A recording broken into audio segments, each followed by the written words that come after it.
Bring 2 people with you. We should never come and the fucking sheriff outnumber the people, right?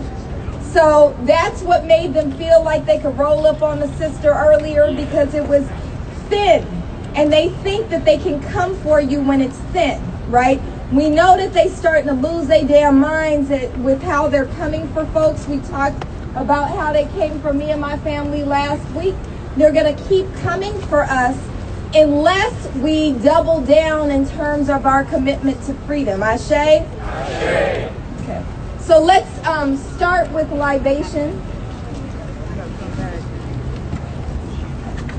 I never recorded libation. Are you able to get up? Let me get some help in a minute. It should not be sleeping help. You need help? Here we go. There you go.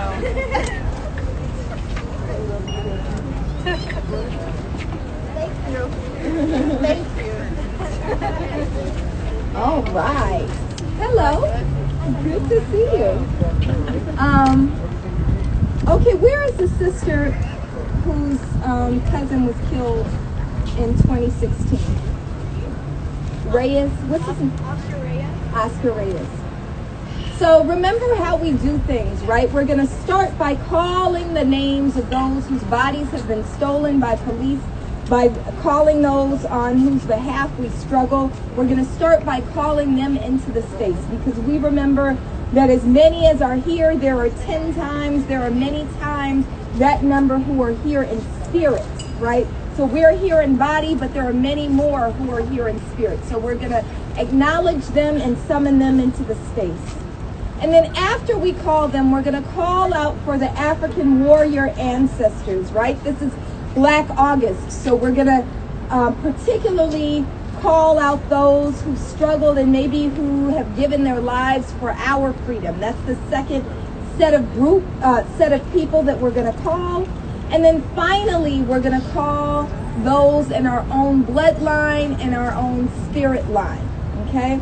So we're going to start by calling the name Oscar Reyes. Oscar Reyes. Ashe.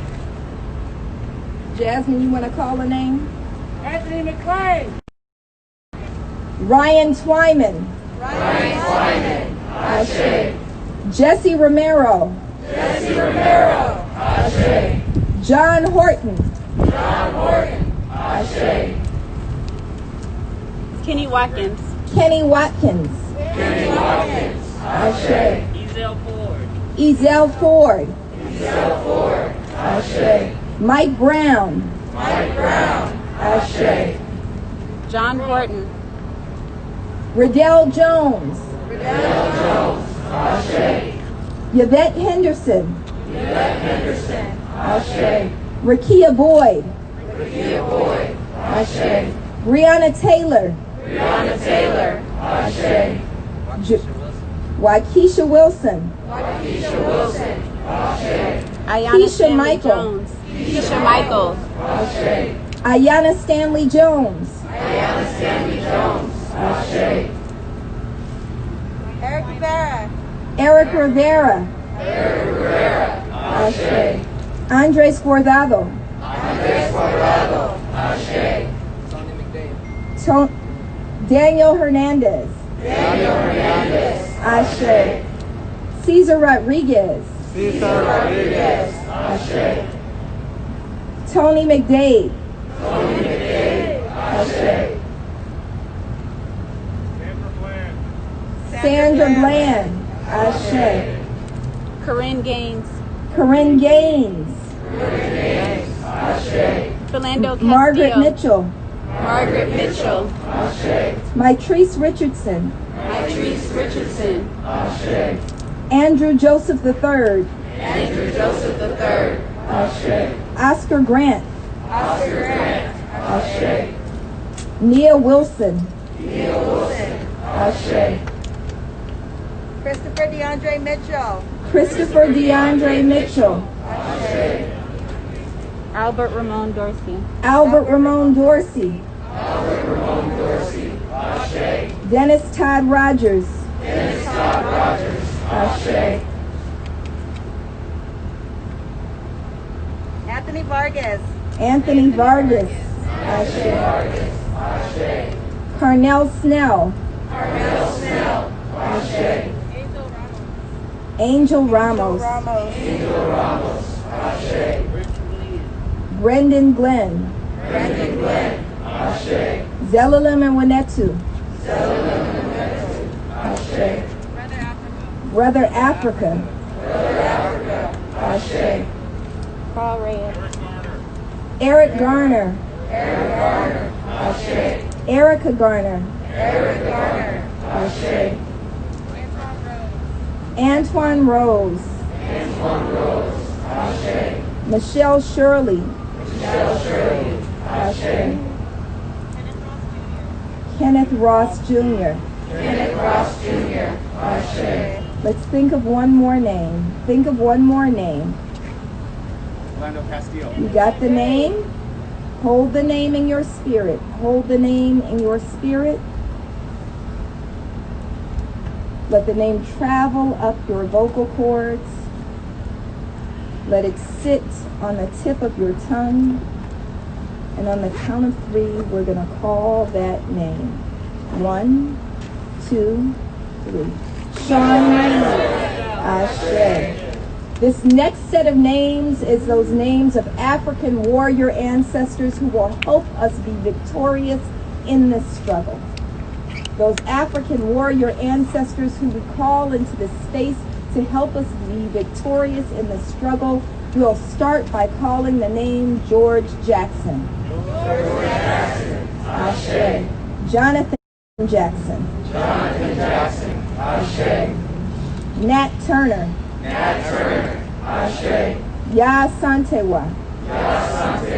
Ashe. Queen Nzinga.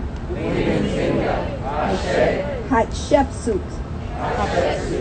Ashe. Denmark Vesey. Denmark Vesey.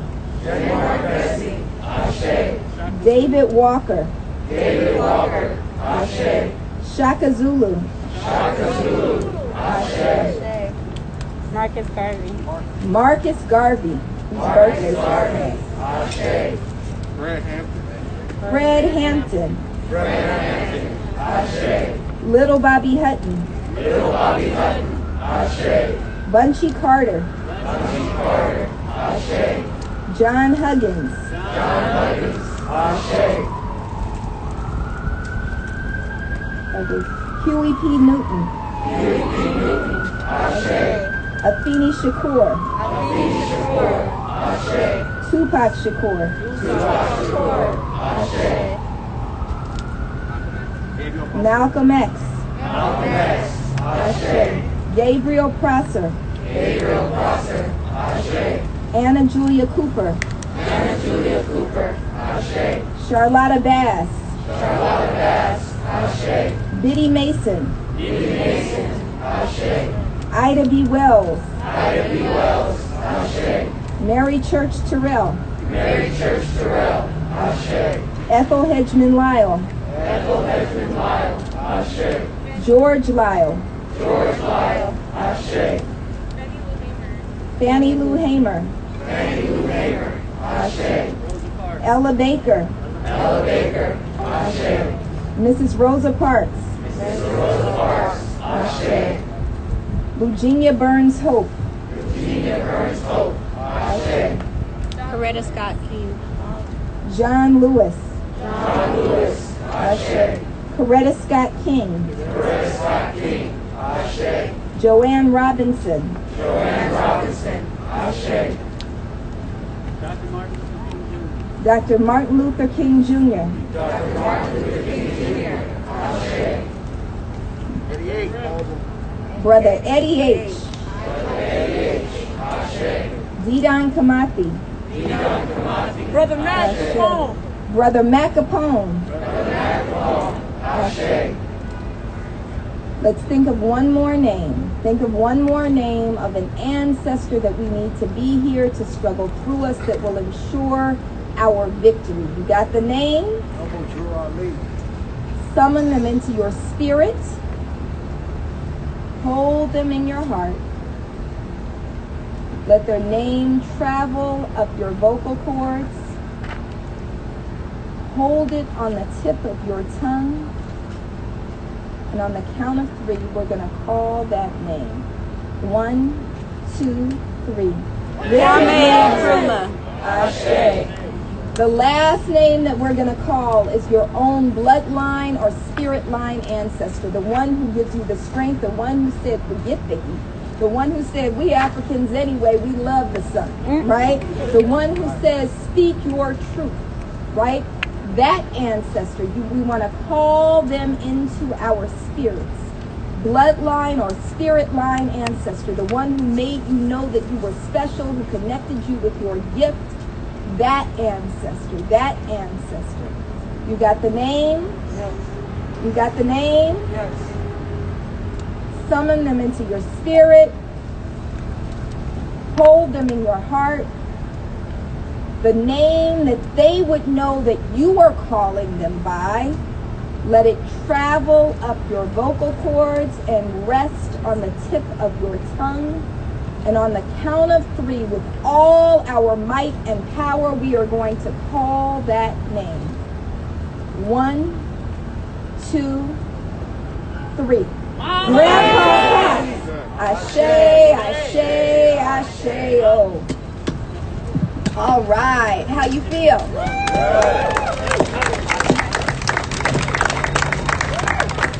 So normally I would be handing over the mic to Brother Jojo, but he's not here right now. So I will make the safety announcements before we call up the families to come speak. I want to remind you that just because we're all here doesn't mean that we're all on one accord, right? Some people are pretending to be on one accord and they lying, right? One, we never say this, but we should say this. Trust your intuition. Trust your intuition. If they don't feel right, move away from them. If they don't feel right, isolate them. Does that make sense to y'all? Yes. Number 2, watch your belongings and other people's belongings. We've had several incidents of people being pickpocketed here, Including your daughter. including my child. Make sure you watch your belongings. But that brings us to the 3rd point. We have young people here. Right. So who we are watching out for first is our children. So the children that I birthed are my blood children, but they're all of our responsibilities. The, what does Kendrick call y'all? Black baby lives. All the black baby lives right here. All the black baby lives. Everybody is responsible for making sure the black baby lives are okay. Ashe? Okay? We also have to remember that sometimes people will come to these places, they will cozy up to you, and they will ask you for your information. Trust your intuition. Trust your intuition. My advice is always not to give out your personal information to people you meet at protests until they've earned your trust. Does that make sense to y'all? Okay. You can find out what they doing by following them on social media. They don't need your damn number. Okay? Okay. And then also the last thing that we'll say is that if there is a Black Lives Matter event, we will announce it from the stage. We will let you know what a Black Lives Matter event is. If you choose to go to something else, no shade at all. That's your choice. We cannot we can't ever ensure your safety, but things may go left. And we need to make sure, I think that it's really important that we build trust in organizing communities. And so don't put yourself on the line. My advice is not to put yourself on the line when you're not sure who you're getting down with. Does that make sense to y'all? So don't get on nobody's bus. You don't know who's driving that shit. Don't meet up first thing in the morning with somebody you don't know. I'm saying that there are forces moving, and then I'm going to get off the mic. There are forces moving. It's It's ridiculous to think that we're putting all of this energy. Are we trying to reform the police? No, fuck the fucking police. Fuck the police. Fuck the police doesn't mean reform the police. Defund the police doesn't mean reform the police. Abolish the police doesn't mean reform the police. It means topple this whole fucking shit. Now, we know that we live in a nation that was built on the stolen land of indigenous people and the stolen labor of black people, and policing was set up to maintain that system. We are here to topple it. We are here to topple it. So don't think for a moment it's foolish to think that we could be trying to topple the entire system. Think of the magnitude of what we're trying to do. We're not just calling names, right? We're not just voting Jackie Lacey out. We are voting her ass out. But we're not only voting her out, right? We know that this whole shit is fucked up. That shit is fucked up. That shit is fucked up. That shit is fucked up. And we're here to make sure it's ended. It's ended in no uncertain terms. You cannot push for the end to a system and expect that system not to push back.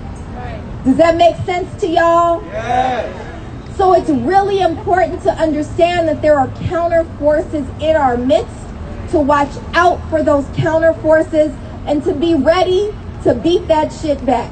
Right. All right? Because we will beat it back, because we will win, because Jackie Lacey will go, because all this shit will fall in the name of every person that we called out and every spirit that's here that we have not yet had the chance to call. Ashe? Ashe. All right. What families do we have here? Hey, Sister Valerie, come on. Sister Valerie.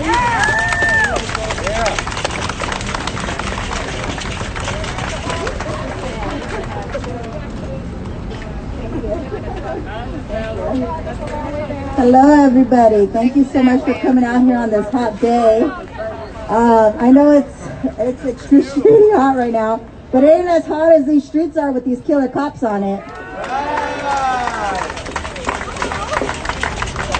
My name is Valerie Rivera, and I am the mother of Eric Rivera. This is my son, Eric. He was 20 years old when he was murdered by LAPD 3 years ago. And this is what LAPD did to my son. They not only ran him over, they not only shot him 7 times within 1 second of jumping out of their vehicle, but when they jumped out of the vehicle, the driver jumped out in such a hastily manner that he failed to put his car in park, which is pure negligence, incompetence. We learn how to drive and get our driver's license at 14, 15 years old, right? Right. We can't get our driver's license without knowing how to put that car in park, right, before we jump out? Right. Yeah. So why are these officers still working? Right. Because the system's corrupt, and they're protecting these killer cops. They shot my son 7 times. They fired 11 shots. 4 of those shots missed my son, but where could those 4 shots have gone? They could have hit somebody else. Straight negligence. 1 shot was to my son's head, which killed him instantly. Not only did they shoot him, but they ran him over with their car because they failed to put it in park. When they realized that that car was still in drive, it was already too late. It was hitting my son on the sidewalk. The driver caught up to the car, got halfway in, and instead of stepping on the brake, he steps on the gas. In the body cam footage, they never turned the dash cam on, which is negligence again. In the body cam footage, you can hear the car go vroom, boom, and it hits this metal gate right here. That's a garage gate. But the car ended up hitting my son underneath the whole front of their carriage, their front carriage. That left tire stopped centimeters from his cheek. If it wasn't for that gate, that tire would have ran over my son's head, his handsome head. They left him under that car for 12 hours. They had to hire a crane the next day to come and pick up their car off of my son's body. The first 3 hours, they never put a tent. They never put a sheet. They left him exposed like this for the community to see him. And they shot him because the passenger's cop said that he feared for his life because my son had a look of anger and determination on his face. They shot and killed my son over a look. How can they even determine that within 1 second of jumping out their car and firing their guns? The only person that had fear was my son. There is a out of control car coming towards him. He probably had more of a look of shock than anything. But they claim that they feared for their life, and that's all they need to say at the end of these reports so they could get away with murder. Every single one of these cases, every single one of these officers are going to say they feared for their life because that's their ticket. And Jackie Lacey is protecting these officers. Over 600 killings and no prosecution? That is outrageous. I'm angry. I'm hurt. I can't trust these people. And it's fucked up. Who do I call when they murder my son? I can't come to them. I've been fighting for 3 years now. They're still patrolling. There's 618 plus deaths, which means that there's at least 618 killer cops, right? We know that in most of these killings, there's multiple killer cops. In some cases, there's a dozen killer cops to kill one person. That means there are tens of thousands of cops out here. And we have to keep fighting and standing back and pushing back and exposing them for what they are, murderers. I can't give up. Every time I used to put on the news before my son's life was taken, I used to grieve for the families. Every time I seen an officer involved shooting, I would grieve for that person's life. And then come to find out they did the same thing to my son. And now I'm one of them families on the news. And I wish that it didn't take for my son's life to be taken for me to be out here. I wish I would have took the streets a long time ago. But that's why I'm so grateful for you all that hasn't had anybody's life taken from your lives. And I appreciate you all for taking the time, the energy, for your spirit, your love that you give us families, for your support, your solidarity, because we can't do this alone. And it's hard. It's so hard. But I do appreciate you, I really do. And I'm not going to just keep fighting for my baby's justice, because honestly, justice would be for him to still be alive today. But I want to keep fighting so that there's no more lives to be stolen. I want to live in a world where I can feel safe. And right now, there is no safety as long as there's cops here. Having them right there, right now, I fear for my life. And so I just want to say, keep coming out. I know, I know we get tired. It's okay to take a day off, but keep coming out. And it just doesn't stop with marching. There's so much work to be done. We got to vote. There's just so much work. Even right now, you could call into the commission meetings. They never listen to us, but still, give them fucking hell. Give them hell.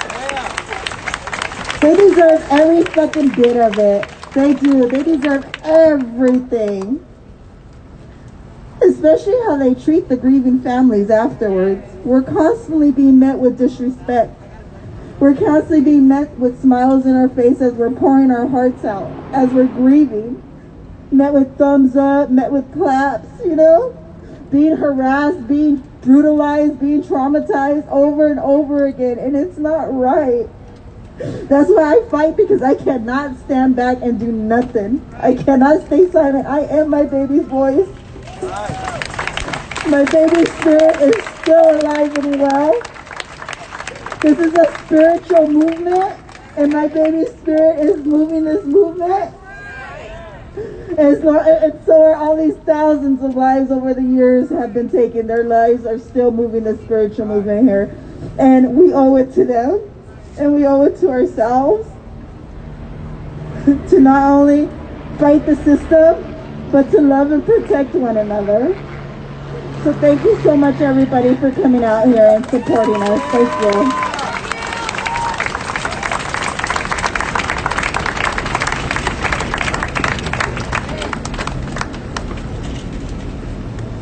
Say his name. Eric Rivera. Say his name. Eric Rivera. Say his name. Eric Rivera. Ashe. What family members do we have? Anthony McLean, is that you? Yes. Yeah, You don't want to speak yet? Okay. Jesse Romero's dad? All right.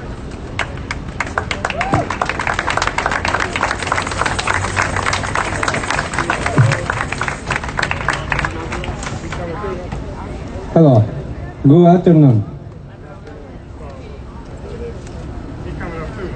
I got a little story about my son. He was running for his life. When he stopped, he got his neck like this.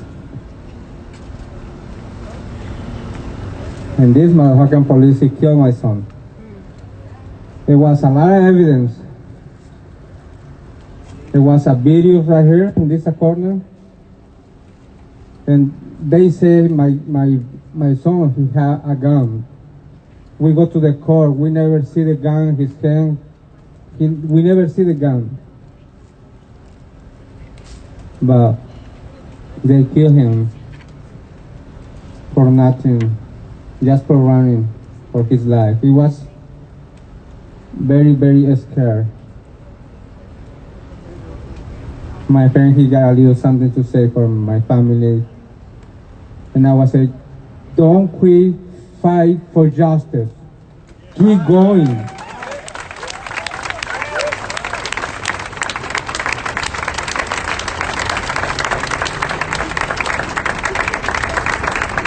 Thank you for being here. It's our duty. It is our duty. Hello everyone, my name is Luis. I'm with Central CSO. We're an organization out of Boyle Heights fighting against police crimes, fighting for immigrant rights, and fighting for public education. We recently had a vigil for him on the 9th.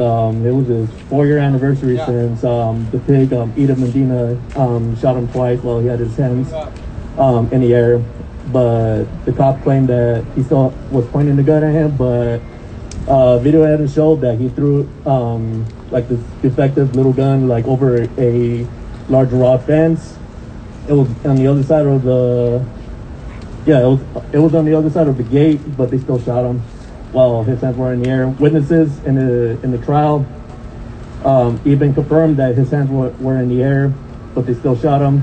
But this fucking asshole still claimed that his life was in danger. Like, how is your life in danger if you're chasing somebody? Like, it's stupid. Like, all these fucking LA city attorneys are gonna justify every fucking killing that a cop does. Like, even like any amount of evidence that shows that they were in the wrong, that they're still gonna justify and even assassinate his character in front of a jury. So that was like very heartbreaking, like witnessing that like firsthand, because they did it in the news. Like when it happened, they always fucking do that. They criminalize you in the news, calling you a suspect before any real story comes out, and they let the cops, sheriffs, LAPD get on a press conference to justify that killing. So we have to control that narrative because it's our family members. You have to protect and pretty much just protect their legacy, that they're not a bad person like the cops try to say and tell people and try to disunite the community against the victims of the families. Every single time, the first question they always ask when they see a police shooting is, oh, what did he do? That's something that we got to change, because that's just, you make the assumption that they're the bad person, that they did something wrong, so they deserved it. So that narrative has to stop. We need to combat that fucking narrative, because that's damaging. It damages somebody's reputation, and they're fucking dead. So that's something that we definitely got to combat. And I also wanted to bring up a march and a caravan that's happening on the 29th. It's called the Chicano Moratorium. We're commemorating the 50th anniversary of it. So the first moratorium is against the Vietnam War. It happened in East LA. 20,000 people from the community came out to protest the Vietnam War. The reason why they protested it is because even though Chicanos and Mexicanos were 5% of the population in the United States, 20% of them came back dead. So it's just generations. The other thing that they protested was police brutality. Yet, 50 years later, they're still sending our kids to endless fucking wars, and 50 years later, they're still killing us in the street like fucking dogs. So, not only is that day something that we should remember and commemorate, that's a struggle that we need to continue, because this shit is still happening. And we still need to condemn all the police crimes. We need to condemn human rights violations that's going on around the world. And thank you. So this shit is not over. This shit is still fucking going on. So I invite you guys, August 29 at 10 o'clock a.m. We're gonna assemble at Atlantic Park in East LA. And we're gonna travel to, we're gonna march towards the Salazar Park. And that day on 1970, LAPD and, well, mostly the LA sheriffs actually retaliated against the protesters. They shot rubber bullets, they shot tear gas, they beat everyone with clubs, pretty much instigated violence, just like they do today. The same shit that happened a couple months ago, last month, happened 50 years ago. They always instigate the violence. It was peaceful until they came by and started beating everyone. So we had to strike back stronger than ever. There's a lot of us. There's a lot more of us than them. So we have potential, but we still have to keep fighting. Every one of these families that are out here fight every single day for their loved ones, their stolen loved ones. So we have to keep having their backs every single day. He's still fighting, along with all the families. He's still fighting justice for his son. But even though they found him not guilty, he's still not backing down. He's still out here talking about his son and all that stuff. So we need you to do the same. And another thing is, with the Chicano Moratorium going on, we also invite everybody who is fighting against police repression, police everything. Like, we invite the black and brown, like black communities who's doing the same. You're on us, we're on your side. You're on our side, just by our common enemy. We also invite the Central American community who's fighting the same type of repression here. But yeah, just come out. It's gonna be big. I know it's gonna be hot, so bring some water, some sunscreen, whatever, umbrellas. But yeah, thank you.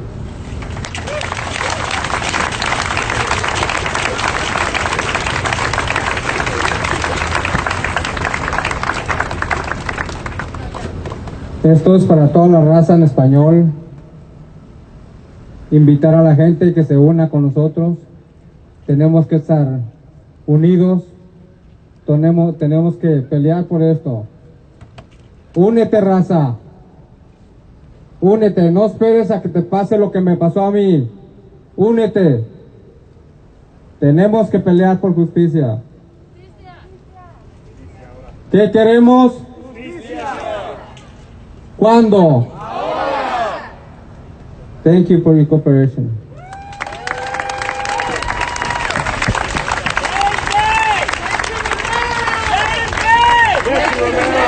Say his name. That's it. 14 years old.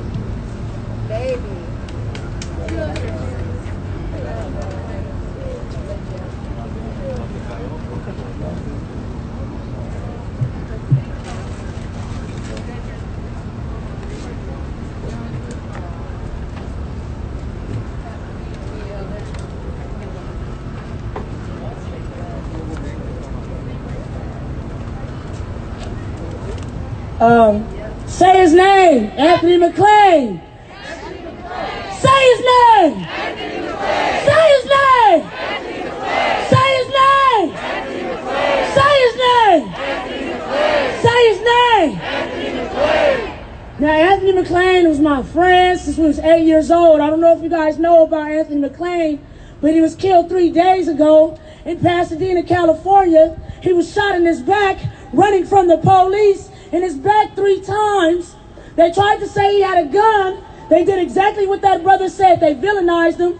They said he had a gun, but I don't care if you have a gun and you're running away from me. You pose no threat. So they shot my friend down.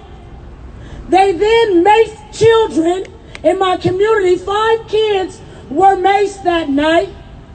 1 person was tased that night. And all they were trying to do was protect him. They were trying to protect him. They shot my friend in his back. And then after they shot him in his back, they hog-tied him to make him bleed out. My friend could have lived. But they made him bleed out on purpose. Why? Because black lives don't matter to them. So we must know who we are facing right now, right? We are facing a spiritual warfare. This is an entity that has no moral compass. And so we must always remember that we are standing in a gap with folks that have no spiritual compass. Okay? Not only did they shoot my friend in his back and mace children, they offer no therapy. Now what they're doing is, the one boy that was in his car, which is Lamont Dismuke, my other friend, they tried to charge him with the murder for Anthony. Not only did that happen, a mother, my friend Nafisa Kaba, her son, her 11-year-old son was maced. So she maced back. She maced back. She maced back. She maced back. Because we're protecting our children. We're not defending. We're protecting. We're protecting because we have to protect our children. We must protect our children. So what we did the other day, right, was we had a vigil and we held space for the children to see what was on their hearts and their minds, right? And the children drew Anthony on the ground dead. That's their last memory. That's their last memory. They made up a chant that said, defend children and not guns. Defend children and not guns. Why the fuck do black children have to say that? Why do black children have to say, defend me, help me, seek me, and not a gun? What's wrong with that, y'all? Let's think about this. Let's feel this. Let's know that our children feel like they have to fight for their own lives. And that ain't right. And so what we are doing in Pasadena is we riding for Anthony. We riding for Anthony because Pasadena is a small town, and our police are like Gestapo. So we run into our police every day. The same murders that murder our friend, my friends, they come to the community park every day. That same night that they murdered Anthony, they started shooting rubber bullets into the community. They tased my other friend, Trayvon. They are now trying to arrest Trayvon. They are now trying to arrest Walter because they're saying they were trying to incite a riot when all they were doing was pleading for Anthony's life. Okay? So that's the timeline we got going on in Pasadena right now. We got mamas out there we trying to keep free. because they were put arrest out for her as well. Nafisa Kaba, we have a petition online. If y'all go on Black Lives Matter Pasadena page, we have a petition to keep Nafisa free. Why do we have to plead to keep a black mama free that's protecting her own seed? Let's think about this. Why do we have to plead to keep a black mama free for protecting her own seed? Why do we have to plead to keep a black mama free for protecting her own seed? Something that came out of her womb, something that she nurtured since birth, something that she's seen grow and has not even grown yet. Why? Because black lives don't matter. And so what we're doing is we're demanding justice. We're demanding that they release the body cam. We're demanding that they release the name of the officer, because in Pasadena, they have enough money to make news stories go away. So I'm quite sure none of y'all heard about my friend, because they paid to make the story go away. So that's why I came out here to plead for your humanity to ride with us, and caravan with us to Pasadena. And then we will caravan to the mayor's house of Pasadena, which is a white neighborhood they don't understand us, but we're gonna put Anthony in their face. We're gonna uplift Anthony's name. We're gonna stand in the gap with the family. We're gonna stand in the gap with his grandmother. We're gonna stand in the gap for his children, because Anthony cannot do it, and I've been knowing his voice since I was 8 years old. My heart hurts. My heart hurts. And if y'all not angry, I don't know how to appeal to your moral compass. If y'all not angry and tired of seeing black men do this, and running and being shot while they running, I don't know what's wrong with you. If you're not outraged and hurt that children now who are babies will no longer see their father, I don't know what's wrong with you. If you're not hurt that I wish that my friend would have stayed in the penitentiary instead of coming home, because, come on, don't cry. It's all right. It's all right. It's all right.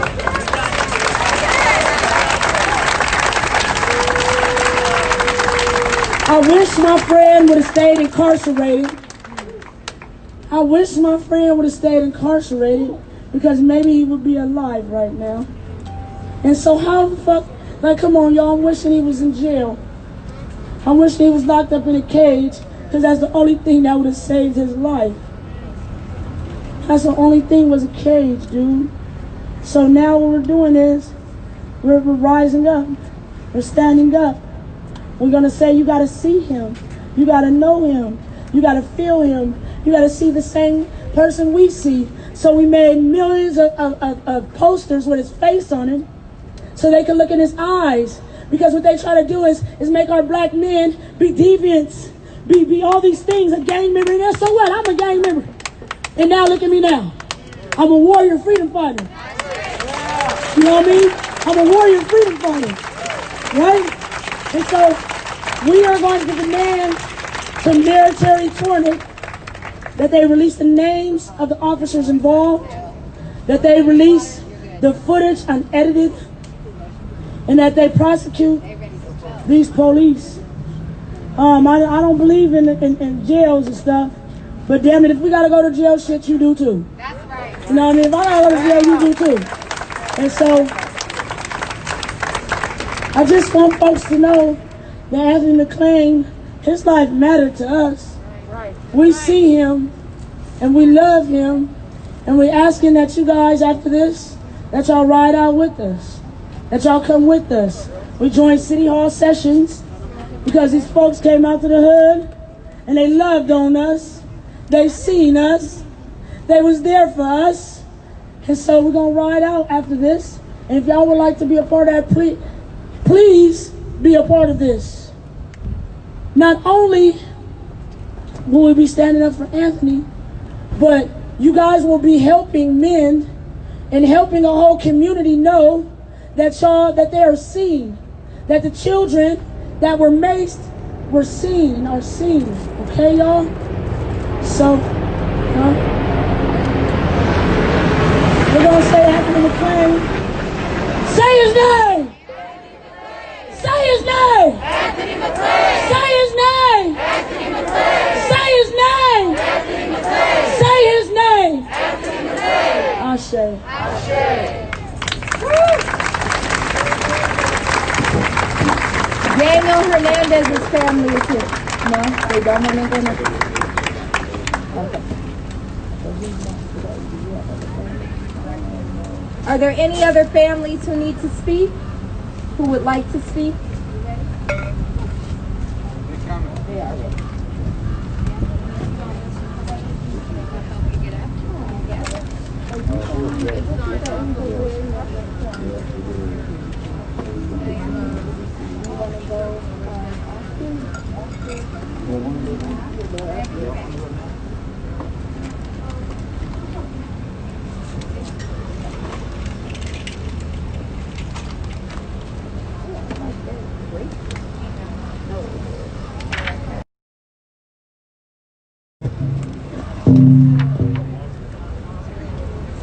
Good afternoon, everyone. Good afternoon. I want to start by acknowledging and thanking you for being here today. It's a hot day. Today, I just want to talk about the LA Times article that talked about all the complaints that LAPD had in 2019. And how many?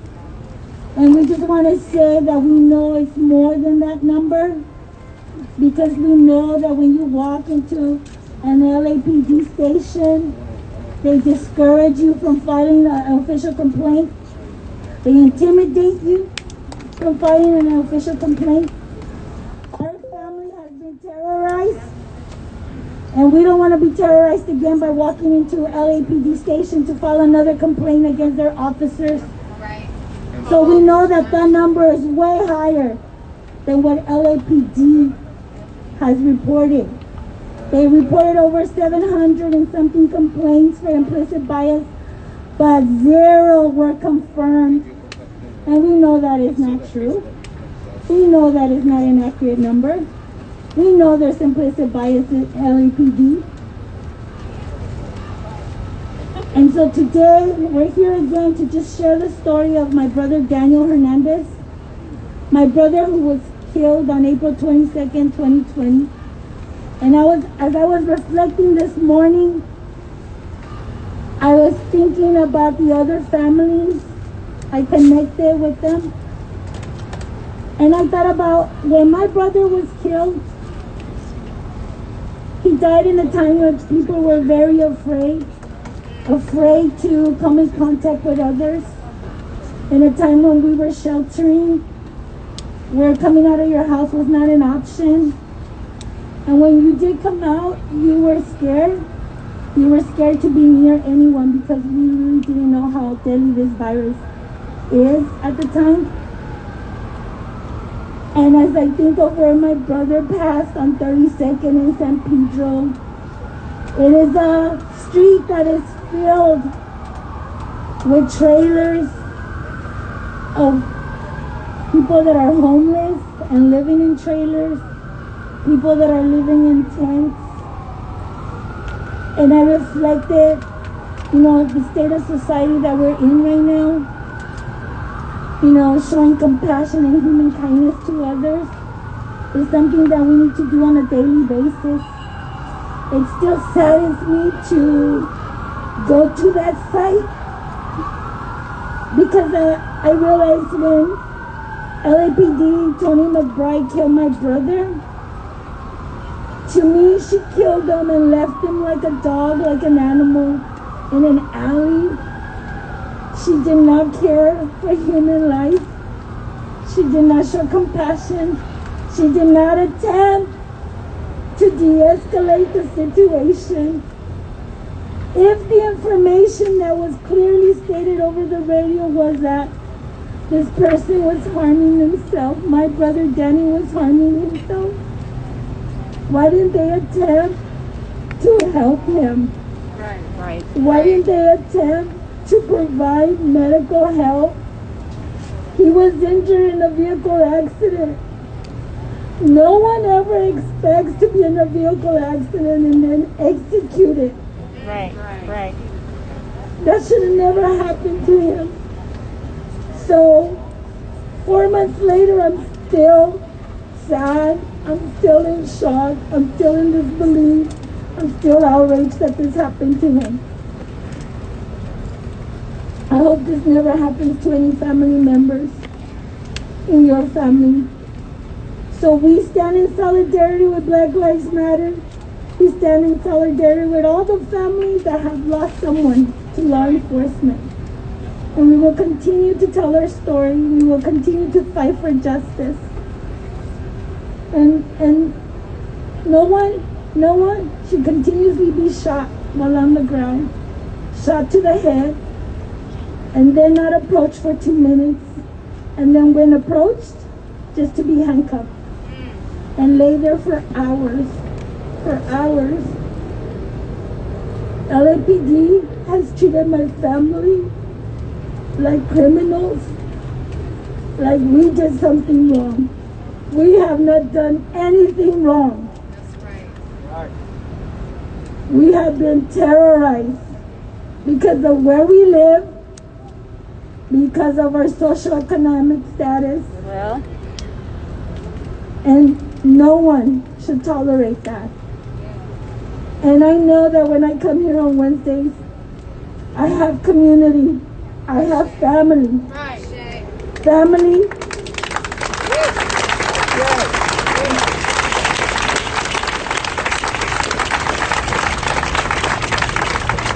Family that supports us. And I always look forward to future speeches. They're very inspiring. They keep me going. They lift my spirits, and I know they lift the spirits of my family. So once again, thank you. Thank you for being out here. I send my condolences to the family in Pasadena and all the other families who have lost someone.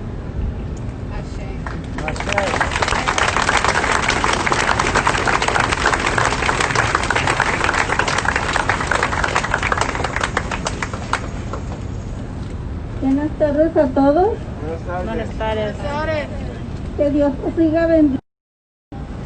Ahorita nosotros, mañana quién, y pasado quién. ¿Quién sigue? Si no alzamos nuestra voz, no vamos a ser escuchados. Unámonos. Es mucho dolor que sentimos dentro, aquí dentro.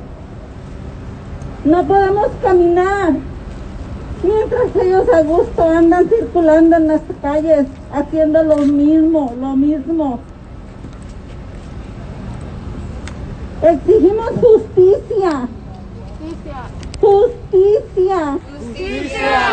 Ahora necesitamos justicia. ¿Qué les puedo decir? Todos necesitamos su apoyo. Sigamos adelante. Sigamos adelante para que estas policías no sigan más circulando.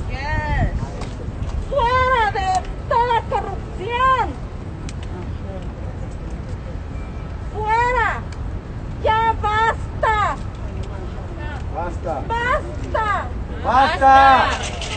Porque estos son animales. No tienen corazón. ¿Están hechos de qué? ¿De piedra o de qué? Tenemos más corazón nosotros los humildes. Porque somos humildes.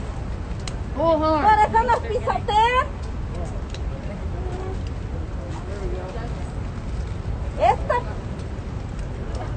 Esta policía, fuera de aquí. ¡Fuera! No necesitamos nada de esas personas.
que según cuidarnos, ¿qué nos cuidan?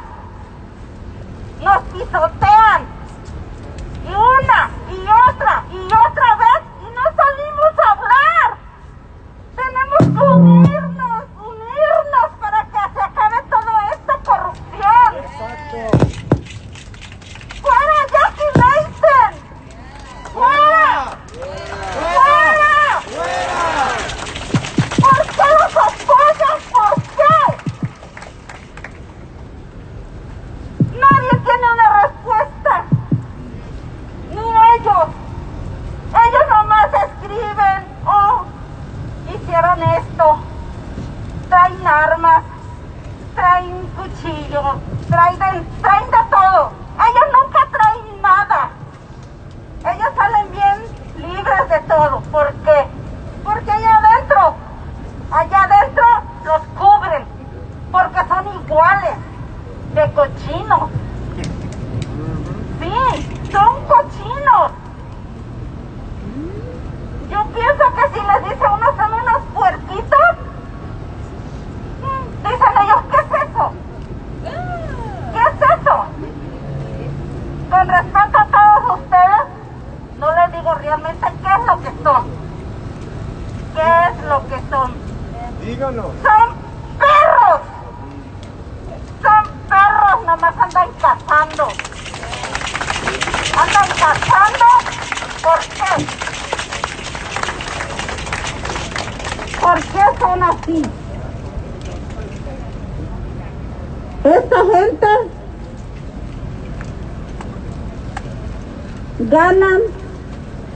ganan su dinero riéndose de nosotros. Porque hay que permitir.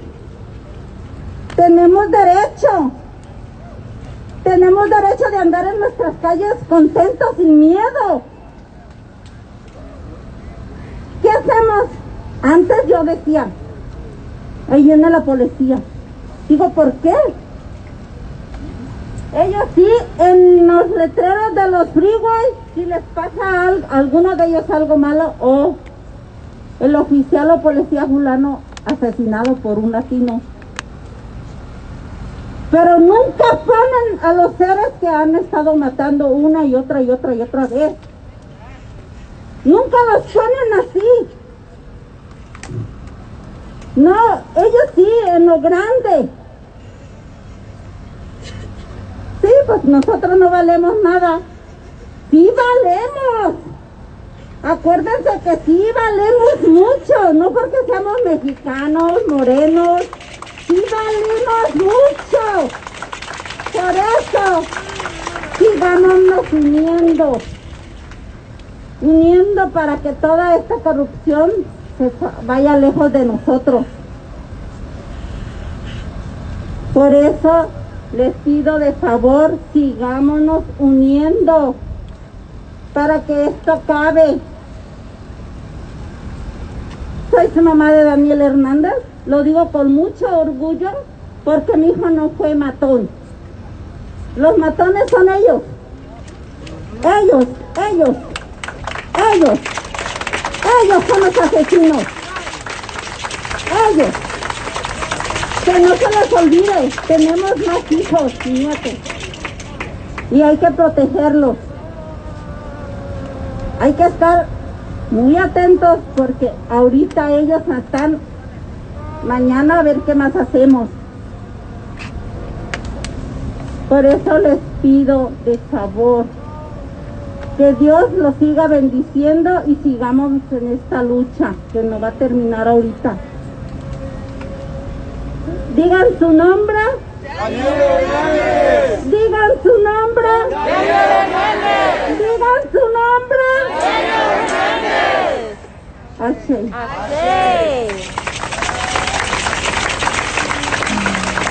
Please join us every Friday at New Division, 3400 South Central Avenue in South LA. We're there to give them the message, fuck the police.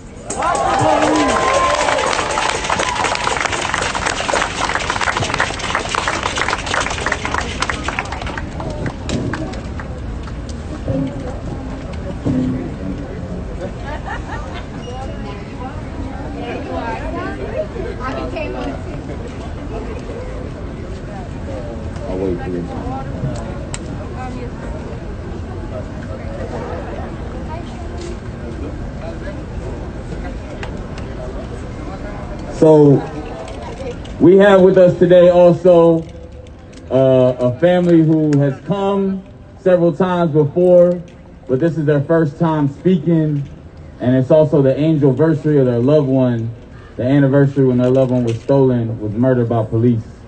So please give it up for the family of David Sullivan.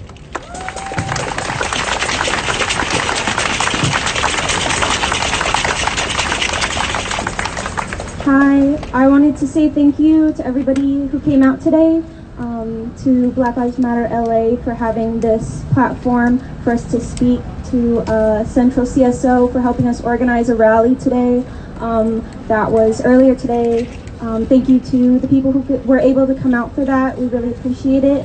And yeah, I just wanted to say thank you and to acknowledge the stolen land that we are on and the stolen lives that exist right here with us today, right now. My little brother was killed 1 year ago today, and I miss him so much. He was killed in Orange County, which is not in Los Angeles County, but every DA is fucking corrupt as shit, and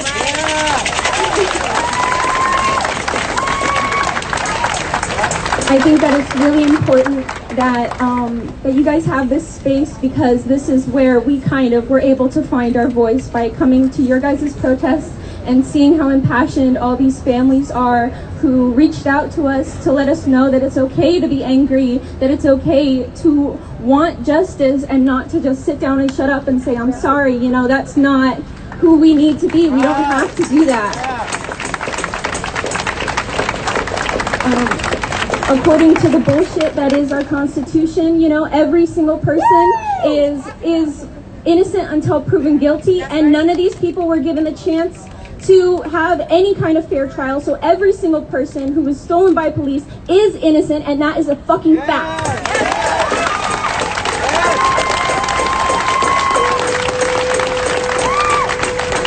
This is my mom, and she's going to talk a little bit about my brother. Hi, I just want to say also thank you to Black Lives Matter LA for giving us a platform, because we didn't know where to go or what to do. We were scared, we felt traumatized, and I lost my son, my 19-year-old son.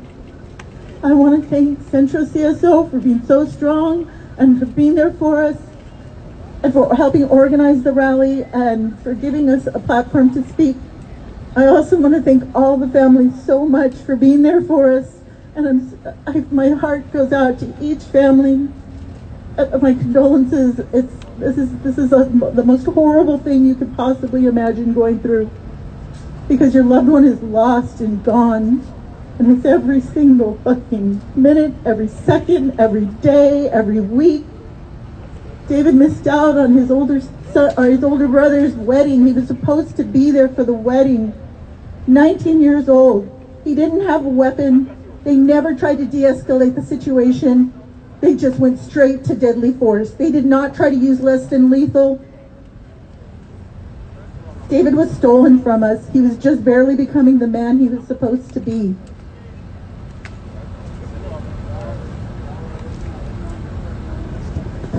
Say his name, David Sullivan. David Sullivan! Say his name, David Sullivan! Say his name! David Sullivan! And fuck the police! Fuck the police! I don't care which DA, they're all corrupt, like Sam said.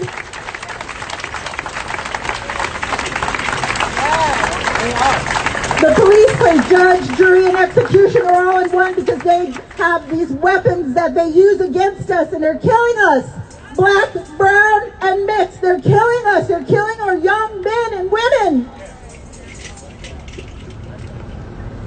Thank you.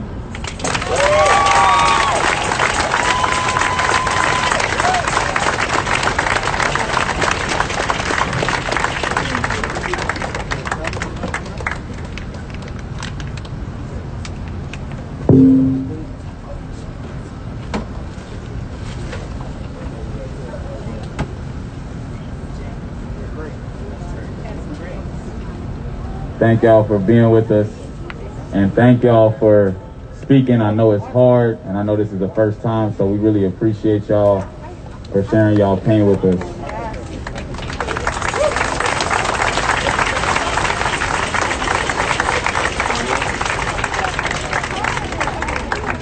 I see Grace is here. I don't want to put you on the spot, Grace. You want to come up? Yeah, sure. Hey, all right now. Give it up for the cousin of Brendan Glenn, Grace, y'all.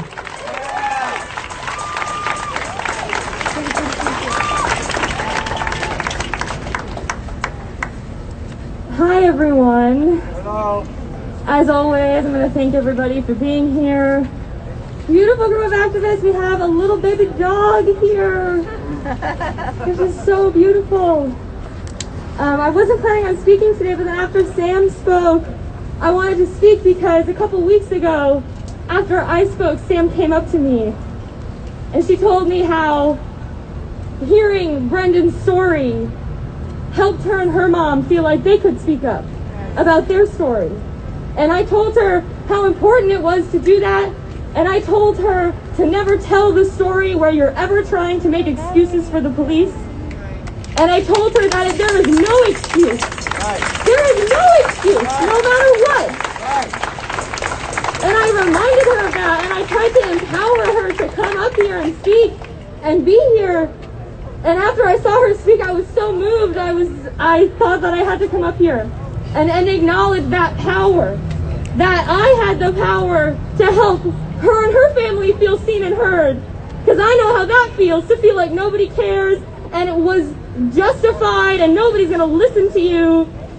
And then Helen Jones, who is John Horton's mother, when I first came out here to a protest, I went up to her and I talked to her in the same way that Sam talked to me a couple weeks ago. I was crying and I was talking about Brendan, and she gave me such similar advice. She said, do not make excuses for the police, and it is your job to speak up. Right. And this is just this cycle of people like coming forward and finally speaking up that Black Lives Matter Los Angeles has given me, has given Sam and her mother, has given all of these people. And I just want to acknowledge how empowering that is and how important that is. And I could talk about Brendan today, but today I honestly just want to talk about Anthony McClain because it was so recent, and I saw the speech that his friends gave, and it was so moving and so important. And I think that Anthony McClain is the name that I need to lift right now with my voice. So say his name. Anthony McClain. Say his name. Anthony McClain. Thank you so much, and thank you, Brendan, for keeping an eye on everyone.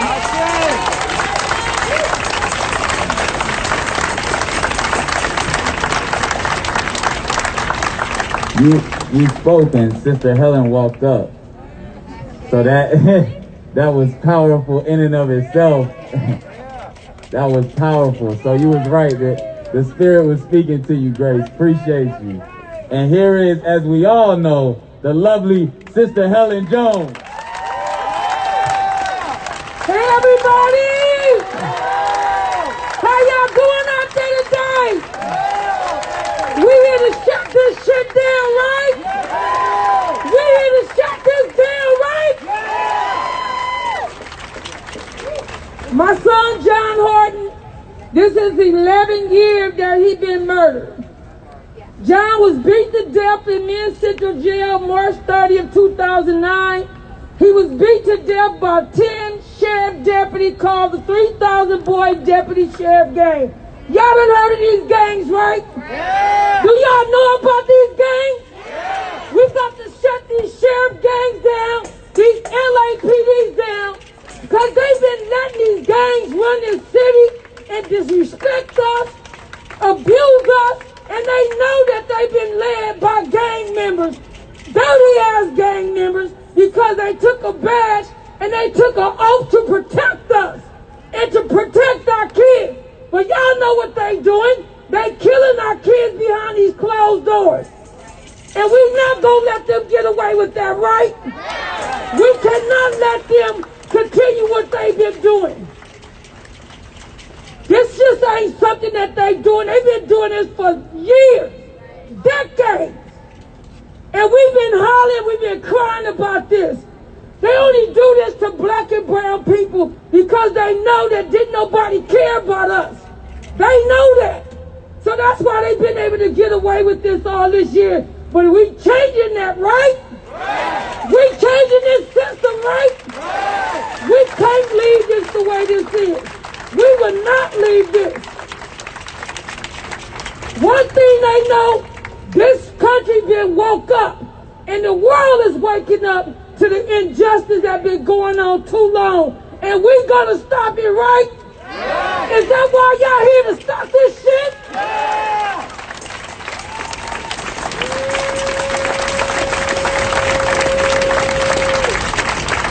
And the saddest thing, and I can tell you, any mother, any family member that has lost a family member, I'm going to tell you what they tell us. Don't look mad. Don't show them that you angry. Keep that shit to yourself. Hell no! Hell no! Are you going to kill my baby? Beat my baby to death in a cell? Shoot our kids down in the back of the street, and then you want us to smile and act like shit didn't happen to us?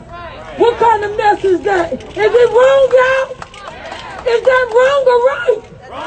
Is it wrong? Then we need to let them know that everywhere that this is wrong. They expect us just to hold this to ourselves. Suck it up. Hell no, we not sucking nothing up. We changing it, right? We gonna change this. We've got to change this. And it's up for us to change this. Your child is my child. My child is your child. And that's what the hell we got to let it be known. We have to let that be known.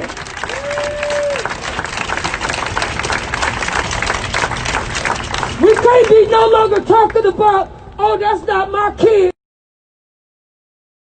All family. We all family, right? Are we family? Are we family? Are we family? Hell yeah, we family. They're part. So my son was beat to death in a cell, solitary confinement, when he's supposed to be over across the street in the Twin Towers, being cared for. But instead, the 3,000 boys took him over to the men's central jail on a deadly floor. And you know what? Sooner or later, y'all gonna find out how many people lost their lives on that third floor. On that third floor, by the 3,000 sheriff gang. See, they don't talk about the sheriff gang in the county jail. They just now talking about the gangs that's on the street. But it's a group they start in the county jail. That's where they get recruited at, in the county jail. We gotta shut them down, right, y'all? Are we gonna shut them down? We can't let this happen no more. We cannot let this happen no more. We can't let them feel like it's all right to shoot somebody in the back. How you gonna shoot somebody in the back? That's a coward, right? Is that a coward? Yeah. Is that a coward? Yeah. Say coward. Coward. Coward. And that's what it is. So we got to continue to come here every week. Every week. This is our space now. This belongs to us. This belongs to us. And we can't give it back. We can't give it back. This is our street. Whose street? Our street. Whose street? Our street. Whose street? Our street. Whose street? Our street. Thanks for everybody.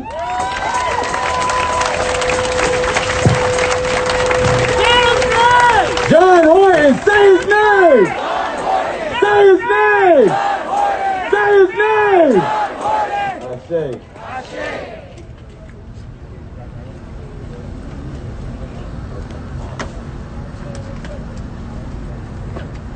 Our sister Sheila, I'm looking for.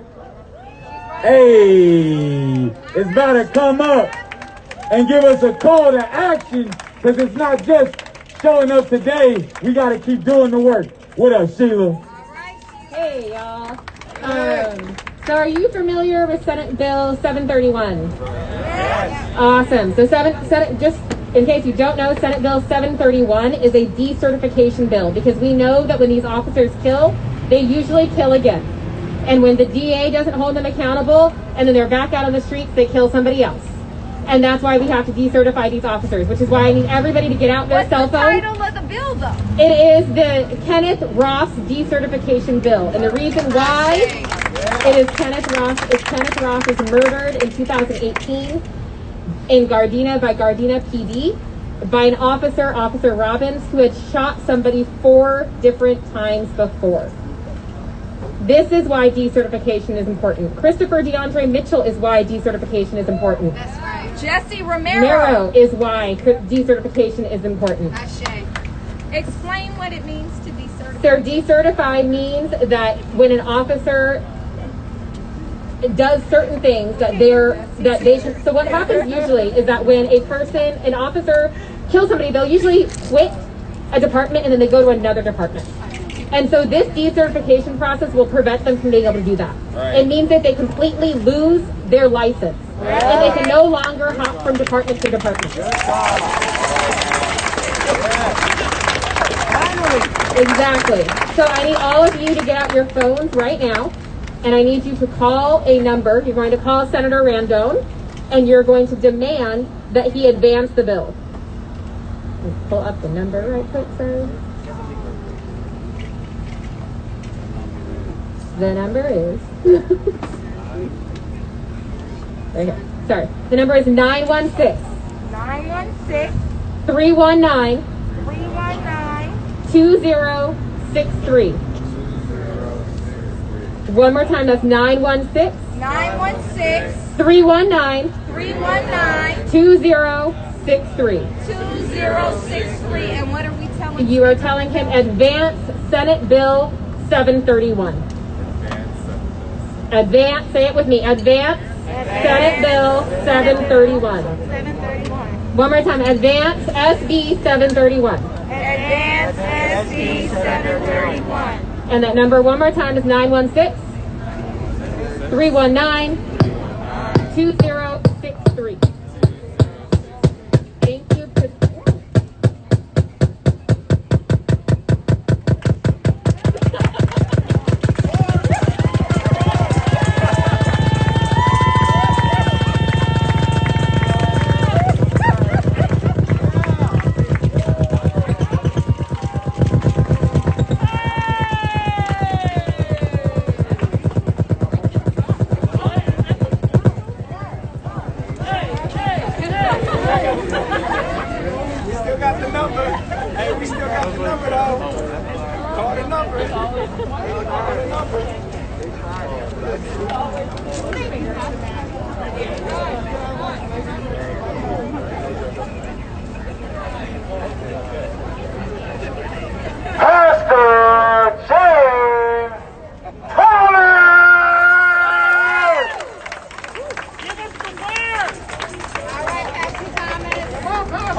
How y'all doing out there? How y'all doing out there? You know, when I came here, I had the unmitigated gall to try to be sad. And the reason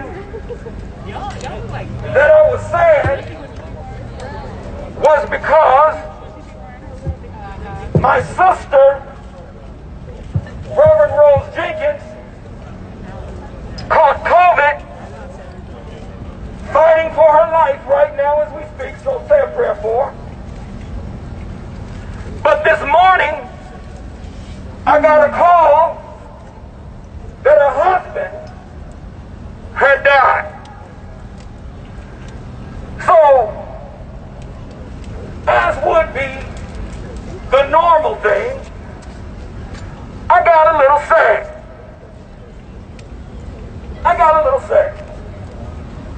And I thought about whether or not I should keep going. Whether or not I should take a break. Now, this isn't against anybody who chooses to take a break. you do what you got to do. Right. But I started thinking about these families. Right. And I started thinking that this ain't about me. And I started thinking that there is no better place that my sister and my brother-in-law would want me to be than to be standing up here talking to you all about getting justice for these folks' families. And you know, when you do what God directs you to do, you get a special surprise.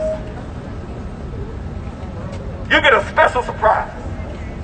I want you all to say two things. Say,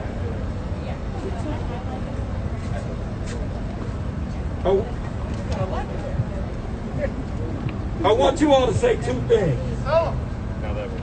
Can y'all hear me? Yes, sir. I want you to say, before COVID, say it with me, before COVID and after COVID. Before COVID and after COVID. Before COVID and after COVID. So let me tell you a little bit about that. I don't hide who I am. So there's a passage of scripture, Psalm 29 and 2. And it says something like this: when good people rule,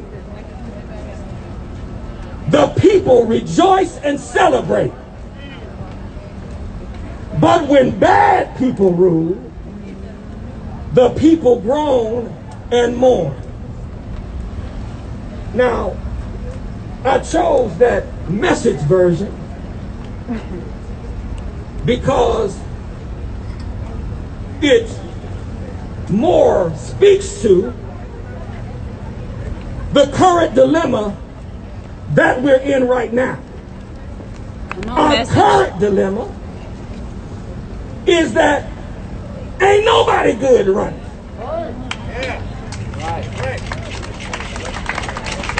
Nobody good is running.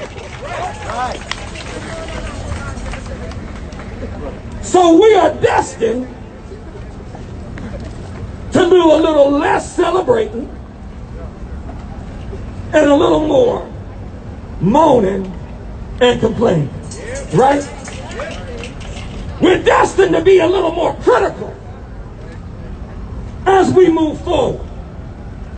Now, before COVID, oh, okay, it's an election, Democrat, Republican, I'm okay with it. Ain't none of them never done nothing for me anyway. I'll get over it.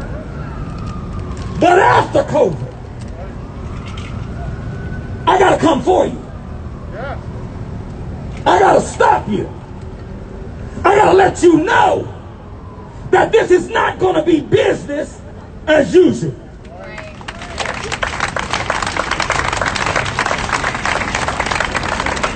Before COVID, I used to preach cute sermons, y'all. You know, the angelic. Everybody is wonderful. But after COVID, my sermon has changed up a little bit. Well, right now. My sermon is, if you don't make Black Lives Matter, you're going to hell. That's what it is today.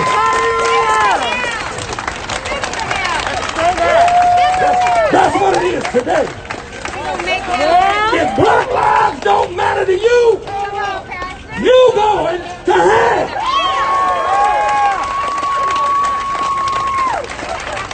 And y'all, I'm from the projects, and so my daddy would say it like this: you going to hell with gasoline draws on. That's what my daddy would say. That's what my daddy would say. But on my way up here, I got excited. Y'all want to know why I got excited? I got excited because a young brother came up to me and said, I laid hands the other day. I said, you did? He said, I laid hands. We laid hands the other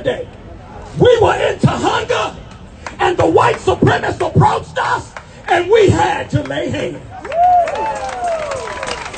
I got excited.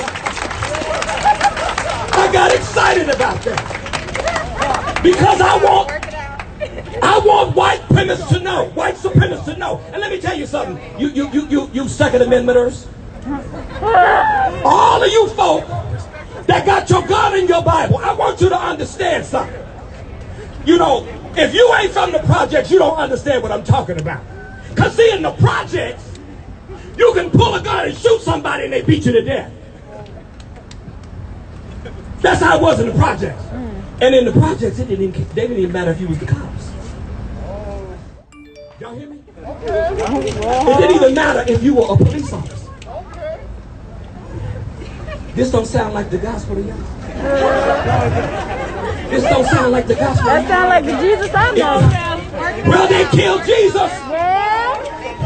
And when they captured Jesus, Peter, his rider, died. Chopped one of them ear off with the sword. And some of us ain't as saved as Peter. Let's go. Come on, message. See, because after COVID, see, we used to let the white supremacists say whatever they wanted to say. Right. And do whatever they wanted to do.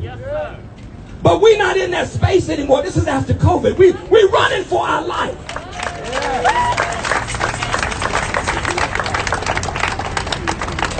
So, if you know some white supremacists, if you got some that you work with, if your boss is one, if you sit in church when you could, partly why it's closed down, because it was too much white supremacy going on and being exalted. And that don't mean just the white church, that's the black ones too. Get them. Would y'all deliver them a message from the good pastor? Tell them, if you show up, you come to one of our rallies, we're going to start laying hands. And in the black church tradition, when we lay hands, I don't know if y'all seen much of this, but when we lay hands on you, you just fall out. You lay down there till they come and get you up. Tell all white supremacists, including the police, because they make up the strong arm of white supremacy.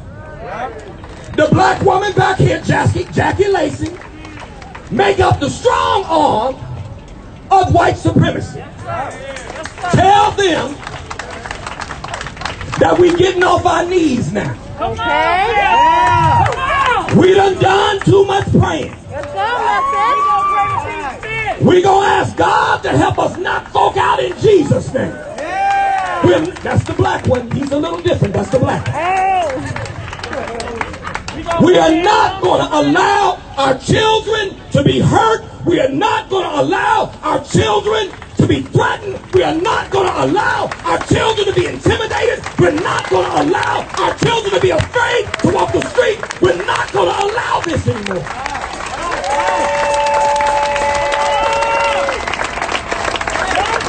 We're not going to allow it anymore. And we're not going to allow Dr. Abdullah to get swatted again.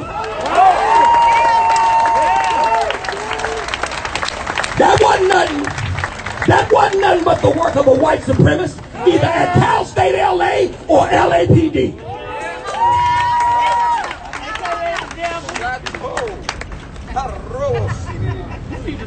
What you need to understand, that boy that been to church, he know.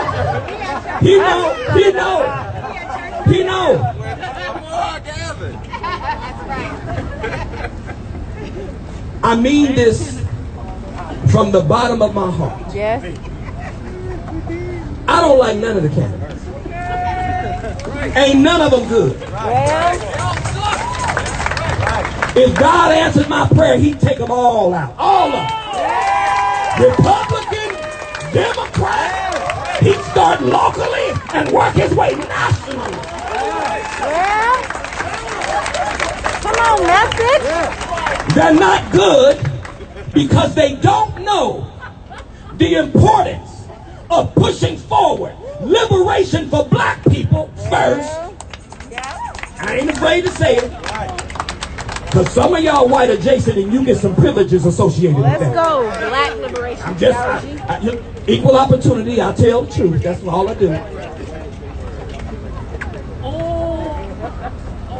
If they're not willing to push for our liberation, if they're not willing to fight. Now, one of the things the other brother, and I'm just going off on a tangent and I'm going to sit down. When you see black folks laying hands, we need to see all folks laying hands. Grandmama on her walker. We need to see all folks. Don't put us out here. Don't put us, because, you know, it's just kind of in us, y'all. Yes, sir. We got a little fight in us. Yes, sir. It's just kind of there. I don't know. It's just kind of. I ain't been challenged, so I hope Jesus has suppressed it. You know, I ain't been challenged, but I don't want to be challenged, because I don't want y'all to say, Brother Thomas, Pastor Thomas, and you know what I'm saying? But I'm serious about this. Yeah. If you see anybody attacking a black person, you better jump in, because in the projects, guess what happens? What happens when you don't jump in the project? You get your butt whooped when you get home. You let your brother or your sister get beat up, and you didn't get beat up too. You get your butt whooped by your mama or your daddy when you get home.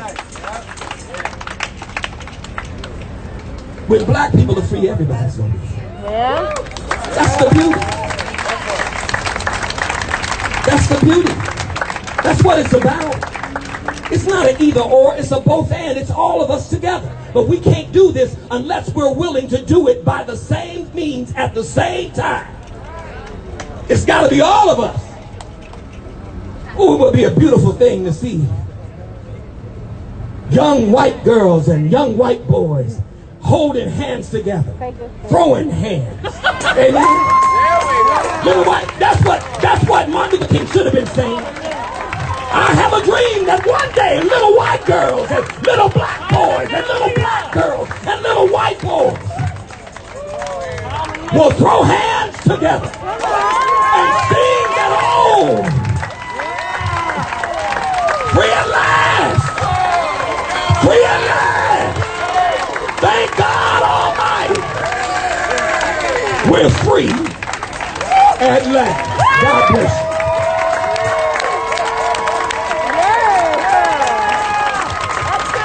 Try Jesus, don't try me, 'cause I throw hands. Anybody heard that song before?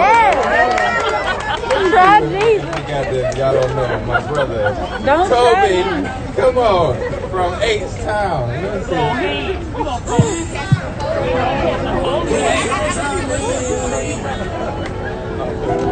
Cause I'm from I know what it says. There you go. But if you touch me, she said, try Jesus. Please don't try me. Bishop right here. Because I fight. Call him Bishop like this. That's my shit. Yeah. If y'all don't know it, y'all's call to action today is to download Tony Freeway from H-Town. Try Jesus. Don't try me. Don't try me, Because I throw hands. Because I throw hands. Now he said lay hands. I said, wait a minute. We don't want to lay them on him. We want to throw them at him. Pow. Right, that part. That part. You know. I agree with it. Shit. Hallelujah. Amen. Robo shate de.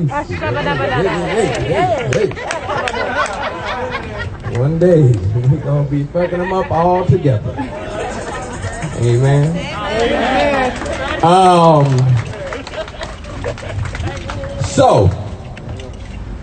I'm gonna keep this short. I don't know what that means in my life. I tend to be long-winded, but for me, in my head, this is about to be short. What up, Black Baby Lives? Say what's up to the Black Baby Lives, Black Baby Lives, Black Baby Lives, Black Baby Lives. So, there's some shit going on right now. What Pastor would call the enemy. Okay? The enemy is at work. The enemy happens to be the sheriff and LAPD. But there's a spiritual aspect to that too, right? Right. And they're in many different places. In Texas right now, the fuck-ass governor Abbott, who's full of shit and a terrible human, is threatening property taxes for those who want to defund police. Okay? Here in California, they trying to organize some shit to discourage the cities that want to defund police. And they're trying to reframe shit. So we had a conversation, you know, I showed somebody the messaging, and I want to make sure I make this plain to folks because I think it's really important. The rhetoric they're using is a lot like what Eric Garcetti, who I'm not even going to do that. What Eric Garcetti tried to do with the reimagined policing, right? To utilize our words, right? To utilize liberation rhetoric for oppression, right? And so you'll hear things like, let's study or think about the calls that police get.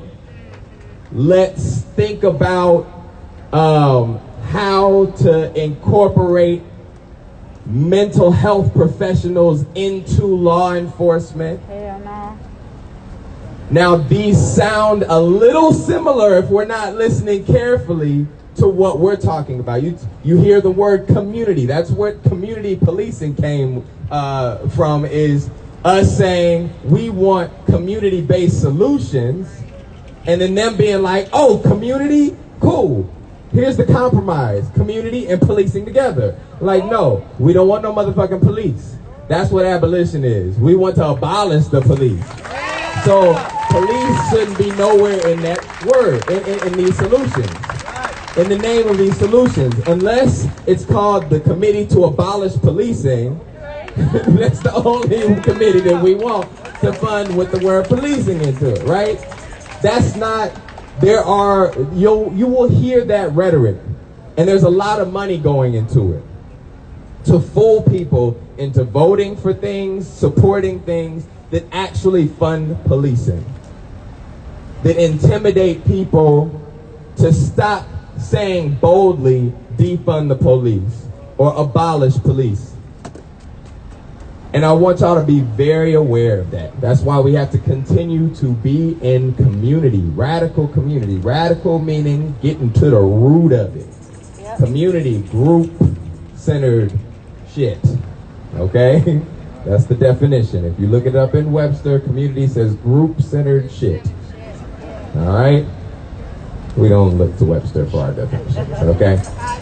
So, just be very vigilant in this and make sure you spread that word, make sure that y'all educate each other, check each other, hold each other accountable, and then educate those who are not here. Bring them here. Thank y'all for being here. I have sweat dripping down weird parts of my body right now because it's hot. But liberation don't take a break, do it? Hell nah. That don't mean you don't take care of yourself. I'm not saying don't take care of yourself. But liberation does not take a break. Okay? So we out here hot. These the real ones right here. Hot. Having church. Talking about throwing hands. Fucking up white supremacy. White supremacists. In whatever form that comes in. Because we want to abolish white supremacy.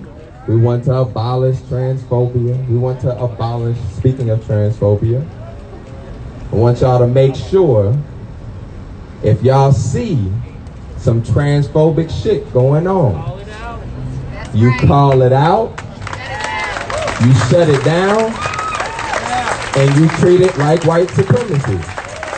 If it comes down to it, you might have to throw some hands.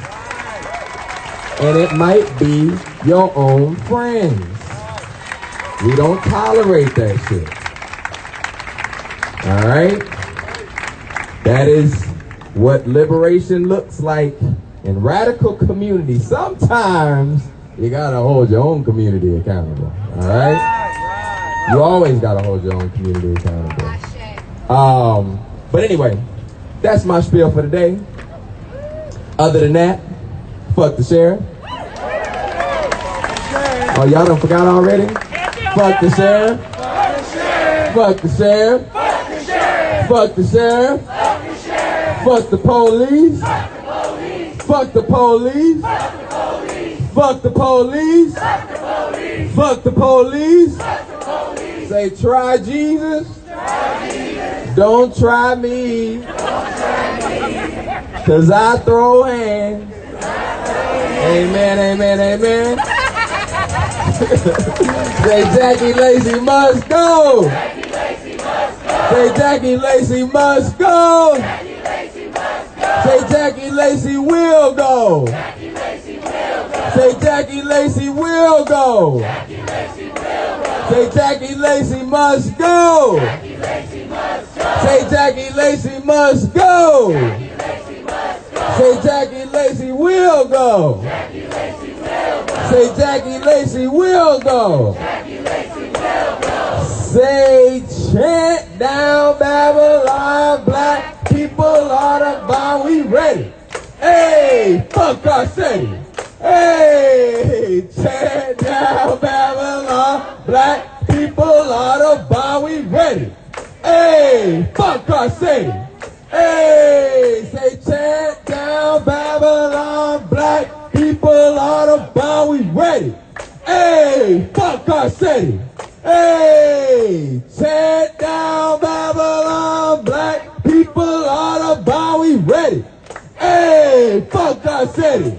Hey, one more time. This time, I'm not gonna go all the way through, but we're gonna get one in just because she deserves it. Say, chant down Babylon, Melina is the bomb, we ready. Hey, fuck our city. Hey, say, chant down Babylon, Melina is the bomb, we ready. Hey, fuck our city. Hey, yeah. That's what I'm talking about. You said what? Covino too. Fuck him too. Oh, fuck Covino too. Fuck him too. Say, all right, we got chant down Babylon, black people are the bomb, we ready. Hey, that don't rhyme.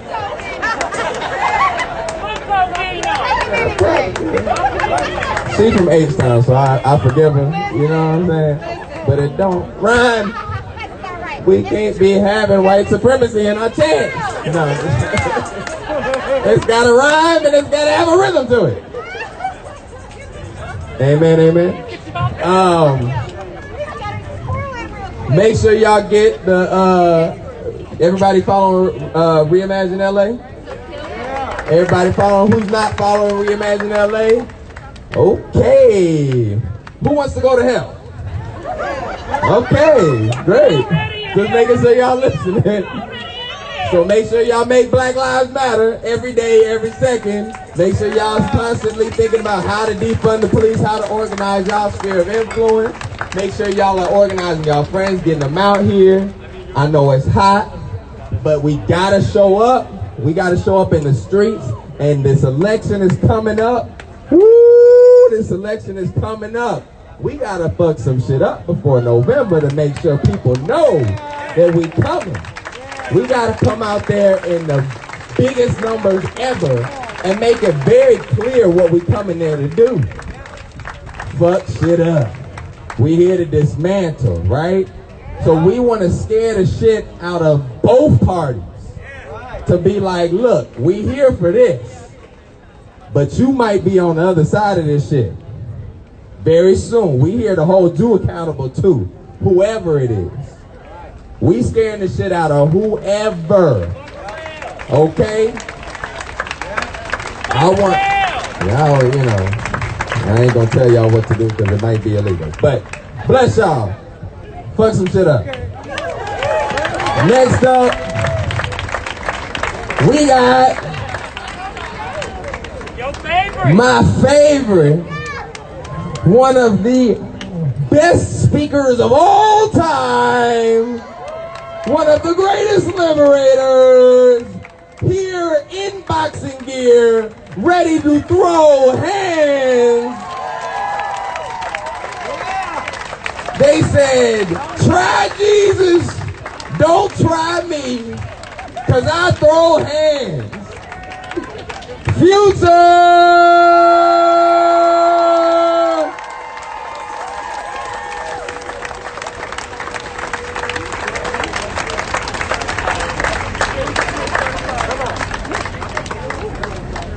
Next week, we're going to have umbrellas. We're going to have umbrellas next week. I am upset. And part of why we come together every week is to honor and celebrate these families, to be clear about our agenda, and to grow out our political education we build. And the subject of hands has come up several times. And that is appropriate. What do we do when trans women and trans women of color are attacked on the streets? But that's not what happened. And in fact, we fail every time. I saw not only men antagonize these women, I saw them work to humiliate and degrade them, and I saw them physically assault these women while other men watched and laughed. And then I watched online as many of us struggled on how to engage because the calls to action were to arrest these men, some of whom were black.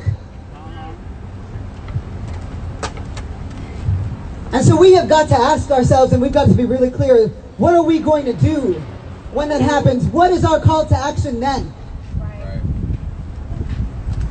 How do we hold the complexity of calling for the LAPD to arrest these men who are black when they violently assault and humiliate our trans women? That's where we got to go. That's the tension that we have to hold.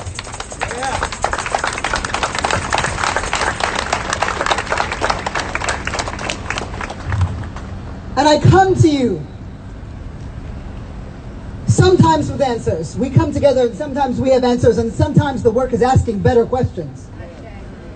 How do we really show up in this moment when we don't have the infrastructure that we're calling for and the violence is happening right now? Right.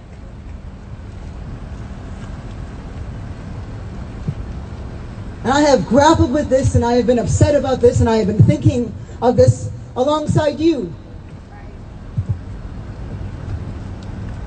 Because I'll tell you something.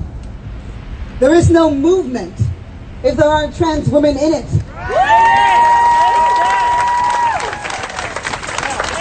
Where do you think we got community organizing from and transformative justice?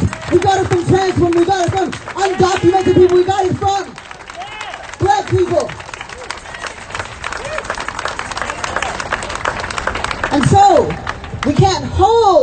we can't just step back and say, well, I'm not sure how how to show up in this moment. Because I'm going to tell you something, and it's going to be ugly.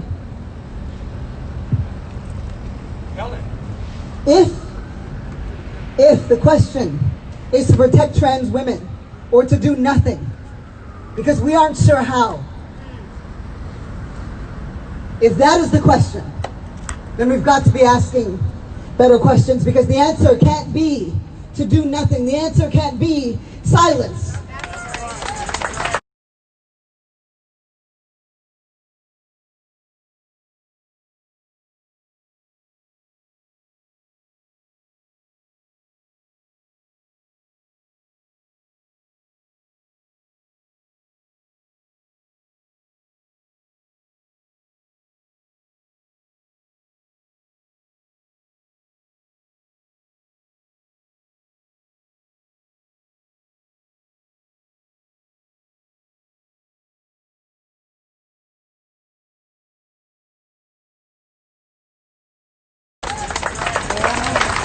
There are other ways to support and amplify. There are other ways to be present. And I understand that we are not a movement that calls on the LAPD to intervene. But we are not a movement that's going to condemn that for black trans women either, unless we are doing the work to protect them.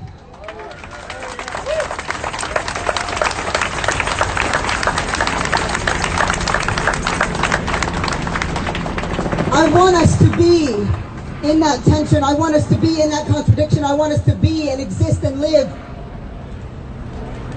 in that complexity. Because that is why we come together every week too. To become smarter, more adaptive, more present. Because the answer can't be to do nothing. In the same way, and I want to, and this might be a messy segue, but it is a segue nonetheless. It is similar, this withholding, where we don't know what we're going to do, so we're going to withhold our action, withhold our voice, because we don't yet know how to hold the complexity. We absolutely do. We absolutely do. Give me a moment and we'll return to this. There's something else that's been coming up. This idea of a protest vote, which is to say no vote at all.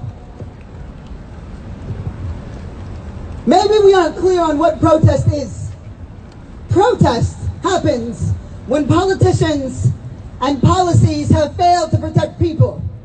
When police antagonize and brutalize and kill people, that is when protest happens. Protest happens because it is us leveraging the power that we have. And when we tie our fate to each other, when we tie the little bit of power that each of us hold, oh, we have more power than we could ever imagine. So explain to me how a protest vote, when we are facing and looking in the eyes of the beast that is fascism, how is it that a protest vote is leveraging the power that we have? There is no such thing as a protest vote under these conditions, under this hatred. The answer can't be to do nothing. Now, I'm never going to stand here and say that a vote is all that we can do, but we should never in our lives turn down the opportunity to punch up at power. And we can do that without punching down at our people. We don't have to condemn people who choose not to, but we need to be very clear about what it is that we are fighting for and what it is that we are facing. We all know the story of David and Goliath. We all know that story. The story of a young shepherd boy that faces a giant. A giant in full battle regalia, a giant with experience in fighting, a warrior giant. A giant that has been chosen by the people in power to be their champion. We know that story. And we know that David has his sling. And that sling is what he has used to protect his herd. And he uses that sling. And a stone is cast into the eye of the giant. I want to be really clear about why it is, when we look back at these stories, that it is always a giant. And why it is that these giants tend to be singular in their vision. They tend to be a cyclops. Right. A giant is what happens when too much power is concentrated in one place and they grow so high and so mighty and so what? Pure in their greed and in their vision that they cannot see anything else. And so that giant, that Goliath, could not see the threat that this lone, young, single person held. We must be very careful, my people, as we grow in power, and we are. Don't you ever think for a moment that we aren't. There's a reason why we are always surrounded by police. There's a reason why we are undercut and doxxed and attacked by white supremacists. So we have to be very clear as we grow in our power that we too do not become singular in our vision and assume that there's only one way to do things, and that a protest vote can exist when we're facing fascism. But that's the only way. We have to be very clear and very adaptive and see everything there is to see. Do you feel me? Yes. Are you with me? Yes. We can't become so singular in our vision that we have purity politics that we think we can leverage to build more power. We should never, ever scoff at the opportunity to punch up at systems of power, and that's all a vote is. We must always fight against the consolidation of power on the right. And that is exactly what they've been doing over these past 4 years, and really much longer than that. They have been consolidating their power. They have been infiltrating our so-called justice system.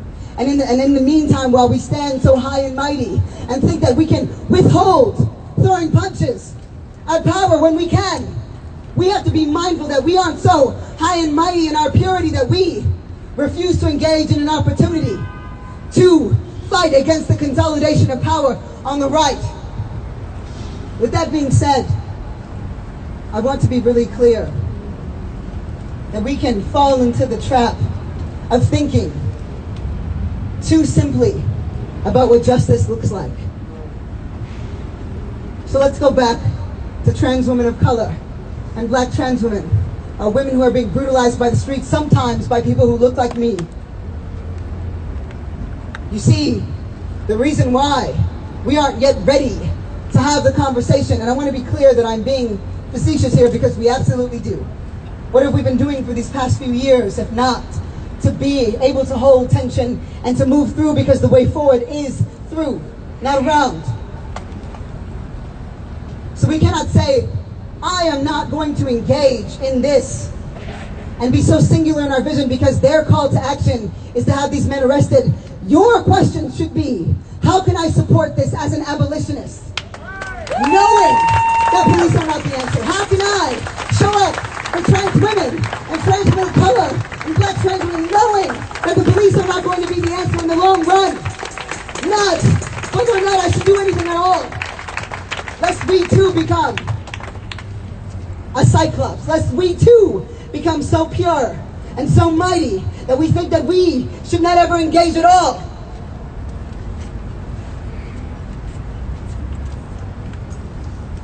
Nobody starts out as singular in our purpose, but we can become that. We can become that. We start to assume that simple is the way, and we start to think, well, I'm going to fight for this, but I'm not going to fight for that. I'm going to fight for them, but I'm not going to fight for these people here. No, that is how we are broken apart. When we choose what is simple, even when that too is complex. No, our job, we become mighty when we stand firm in that liminal space and that complexity. And we be clear about the values that we have, not I can engage, but how can I, knowing what I know about the world? What other option have we given trans women other than to leverage a violent system against them to protect them from us? Because that is truly what we are calling for, right? We are calling for a reckoning. We have to be able to hold the fact and confront the fact that if we aren't standing arm in arm, and shoulder to shoulder with trans women and girls. That we aren't doing very much work at all. I want to be clear about this. Women and girls, to be really clear that I'm talking about all women and girls, stand at the crux of change or catastrophe. And we keep choosing catastrophe because the fruit is lower to our limited imaginations. And all we do in the process is betray some for the sake of others. And isn't that how we got here in the first place?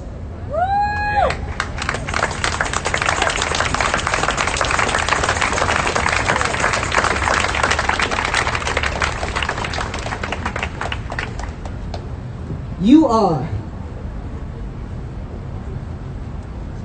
the bricklayers, and you are the foundation layers for the world that we're trying to create.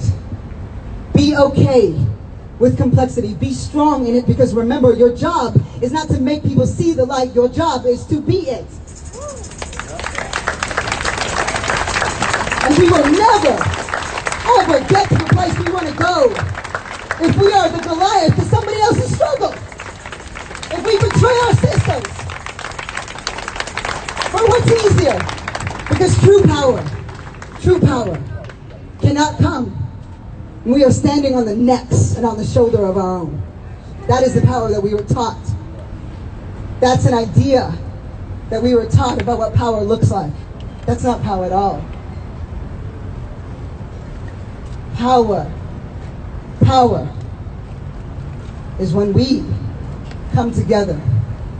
Power is when we tie our fate to each other. Power is using our pain to protect. Power is remembering that pain brought you out on the streets, but love is the thing that brings you back. Power is understanding our responsibility to each other.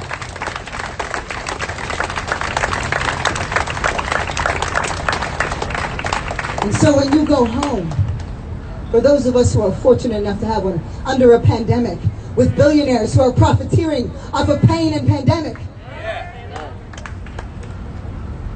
let me be clear about this. We are, those of us across the political left, stretching, and we are fighting too many wars at once. And we're not going to win that way. We need to be strong and clear that we have to neutralize the threats in this White House and in this administration so that we can continue to last.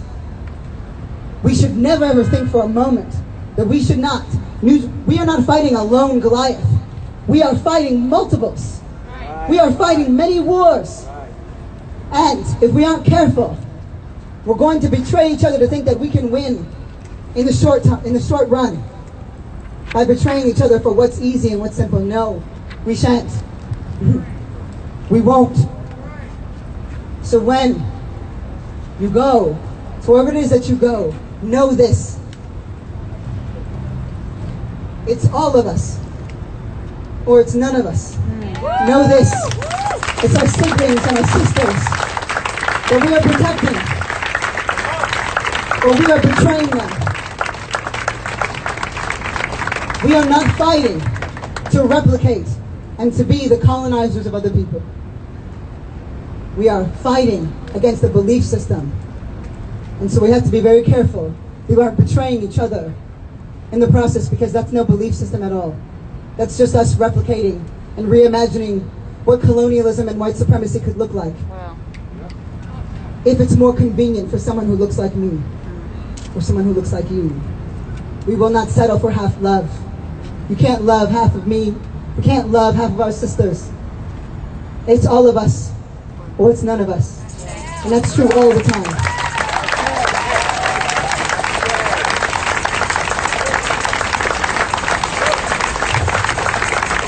Each and every one of you is a light. Don't you dare dim it for anyone.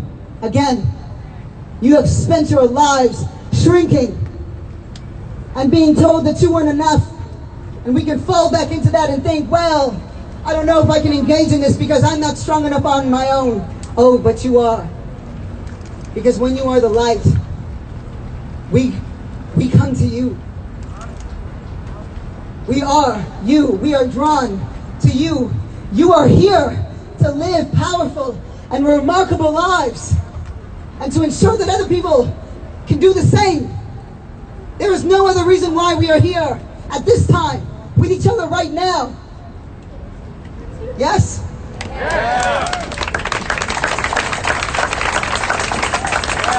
Go forth into the complexity. Find the way to protect our sisters. Find the way to protect each other so that the only option they know is to call police because we have let them down for so long. That is because we haven't brought our fight enough to where it needs to be, and we have the power to do it, and we will, because that is how we win.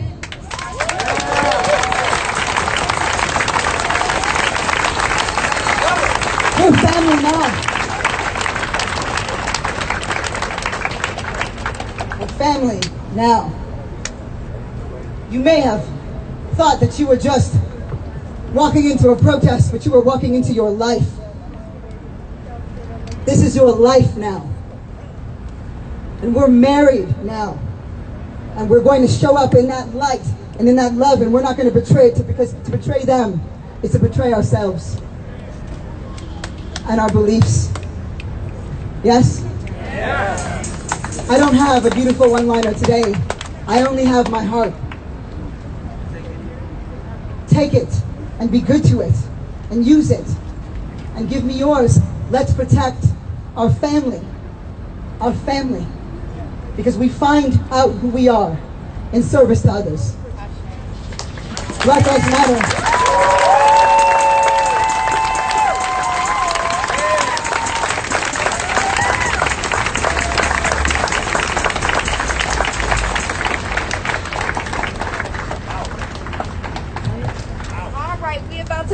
Out.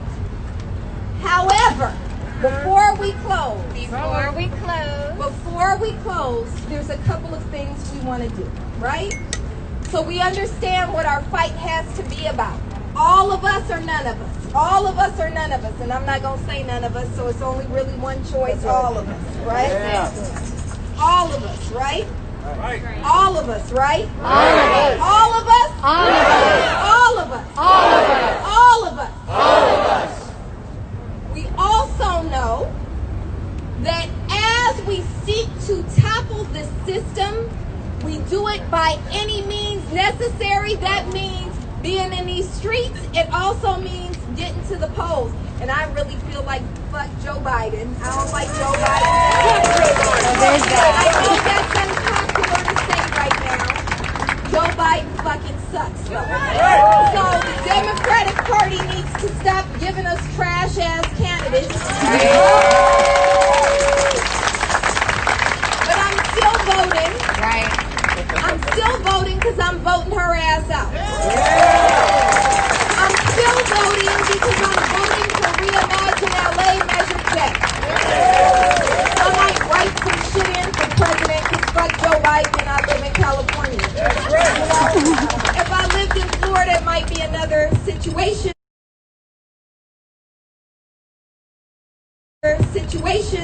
But I don't. So fuck Joe Biden. And really double fuck Donald Trump. So we know those two things. We know that we're going to continue to call Anthony Rendon. You save that number into your phone. Blow his shit up. Make it so they can't answer the fucking phone without hearing Kenneth Ross Jr. Right. Without hearing Kenneth Ross Jr. Say his name. Kenneth Ross Jr. Say his name. Kenneth Ross Jr. Say his name. Kenneth Ross Jr. We're telling Rendon to advance SB 731. SB 731. Y'all got it? SB 731. What's the bill number? SB 731. What is it? SB 731. Now we're fighting all kinds of fuck shit, right? Them cutting holding back our time to give public comment, them acting like reimagine public safety means voting in or pushing in new bureaus for LAPD. We know we're fighting. But what do we say? When we fight, we win. When we fight, we win. When we fight, we win. So we just had 2 major ass victories, and sometimes we forget to celebrate. Number one, we made ethnic studies a requirement in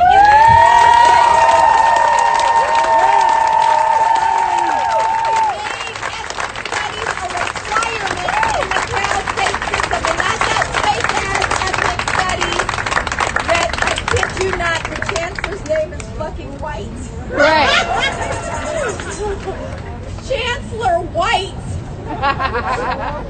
That white motherfucker tried to water down our shit. Right. But he lost. He lost. He lost. We won. We won that shit. It was 2.5 years of struggle and we won. Yes. We fucking won, y'all. Yes. Celebrate that shit. Another victory came that same night. That same night. What was that? Tuesday night? That was last night. Was that last night? Yeah. Oh, we just won this shit. So last night we had a meeting of the LA County Federation of Labor. Y'all might know that these motherfuckers in the police association disguise themselves as unions and try to take over labor and pretend like they're labor. They're not labor, I'm labor. Who else belongs to a real ass union? Who else belongs to a real ass union? Make some noise. Union members, make some fucking noise. We are labor. Fuck the police. We're not labor. LAPPLA labor, ALADS A labor, we're labor. Yeah. But what they tried to do is take over labor, and they issued a fucking endorsement for Jackie Lacey a couple months ago.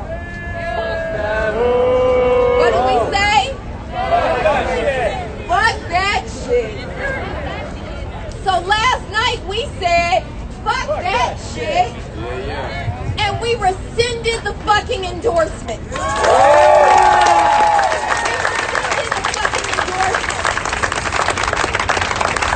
we need to pause sometimes and celebrate.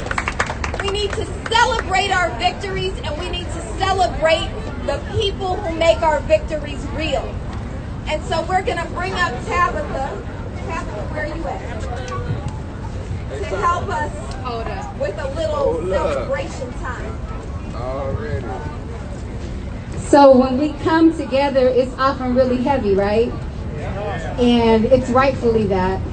And we can hold complexity together at the same time. We also celebrate our victories, like we've done by announcing what Melina has just shared, and we also celebrate Black life that is here. Yes? Because if this movement is about nothing, it is about Black people flourishing right now. Not tomorrow, not 20 years from now, but right now. And that we have the right to live and to flourish. So in saying that, I want y'all to help me to give all the flowers to our sister Megan Castillo, whose birthday it is today. On Megan's birthday, she is here doing the invisible work that is required to build this movement. So let's celebrate her now by singing happy birthday, and we ain't gonna do it the right way. Megan, come on up. We ain't gonna do it the right way, we're gonna do it the right way. This is Black Lives Matter, so we're clear.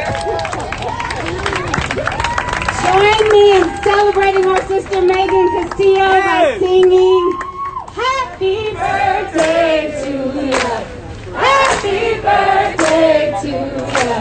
Happy birthday. Happy birthday to you. Happy birthday to you. Happy birthday. Break it down. Happy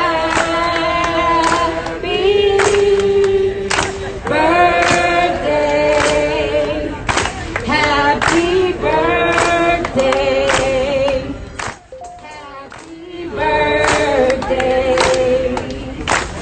And one more time, we love you, Megan. Happy birthday. Ashe.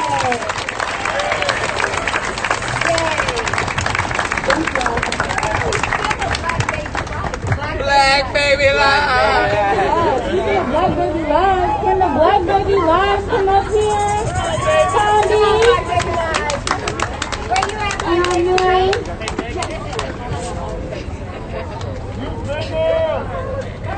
He said like old people life? Look yourself up there. Oh, really? Can we get all the black people? Aya! What the rest of you Aya! Yeah, Aya, get your ass over here! I heard they called for all the black baby lives. So. Alright. Where you at?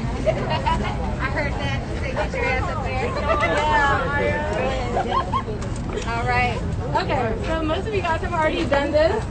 But we're gonna do something called a sada. By now everyone should know who Asada Shakur is. If not, I strongly encourage you to do some research, and Google's free, and please utilize it. She's amazing. We should all be looking at her wisdom and her work, and yeah. But this is a chant that was taken from her, and so we end every BLM event, protest, meeting like this, and so yeah. So repeat after us in the same tone as us, and we're going to get louder. It is our duty to fight for freedom. It is our duty to fight for freedom. It is our duty to win. It is our duty to win. We must love and protect one another. We must love and protect one another. We have nothing to lose but our chains. We have nothing to lose but our chains. It is our duty to fight for freedom. It is our duty to fight for freedom. It is our duty to win. It is our duty to win. We must love and protect one another. We must love and protect one another. We have nothing to lose but our chains. We have nothing to lose but our chains. It is our duty to fight for freedom. It is our duty to fight for freedom. It is our duty to win. It is our duty to win. We must love and protect one another. We must love and protect one another. We have nothing to lose but our chains. We have nothing to lose but our chains. I say. There's some two people or three people.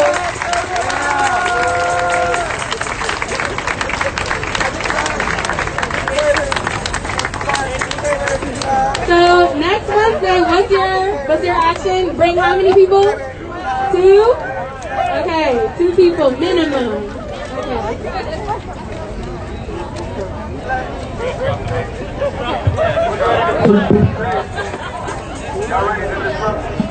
Did you have one?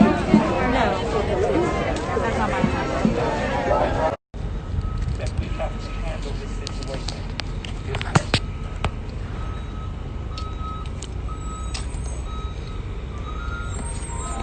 Anybody know? Yeah, we thankful for the blood of Jesus.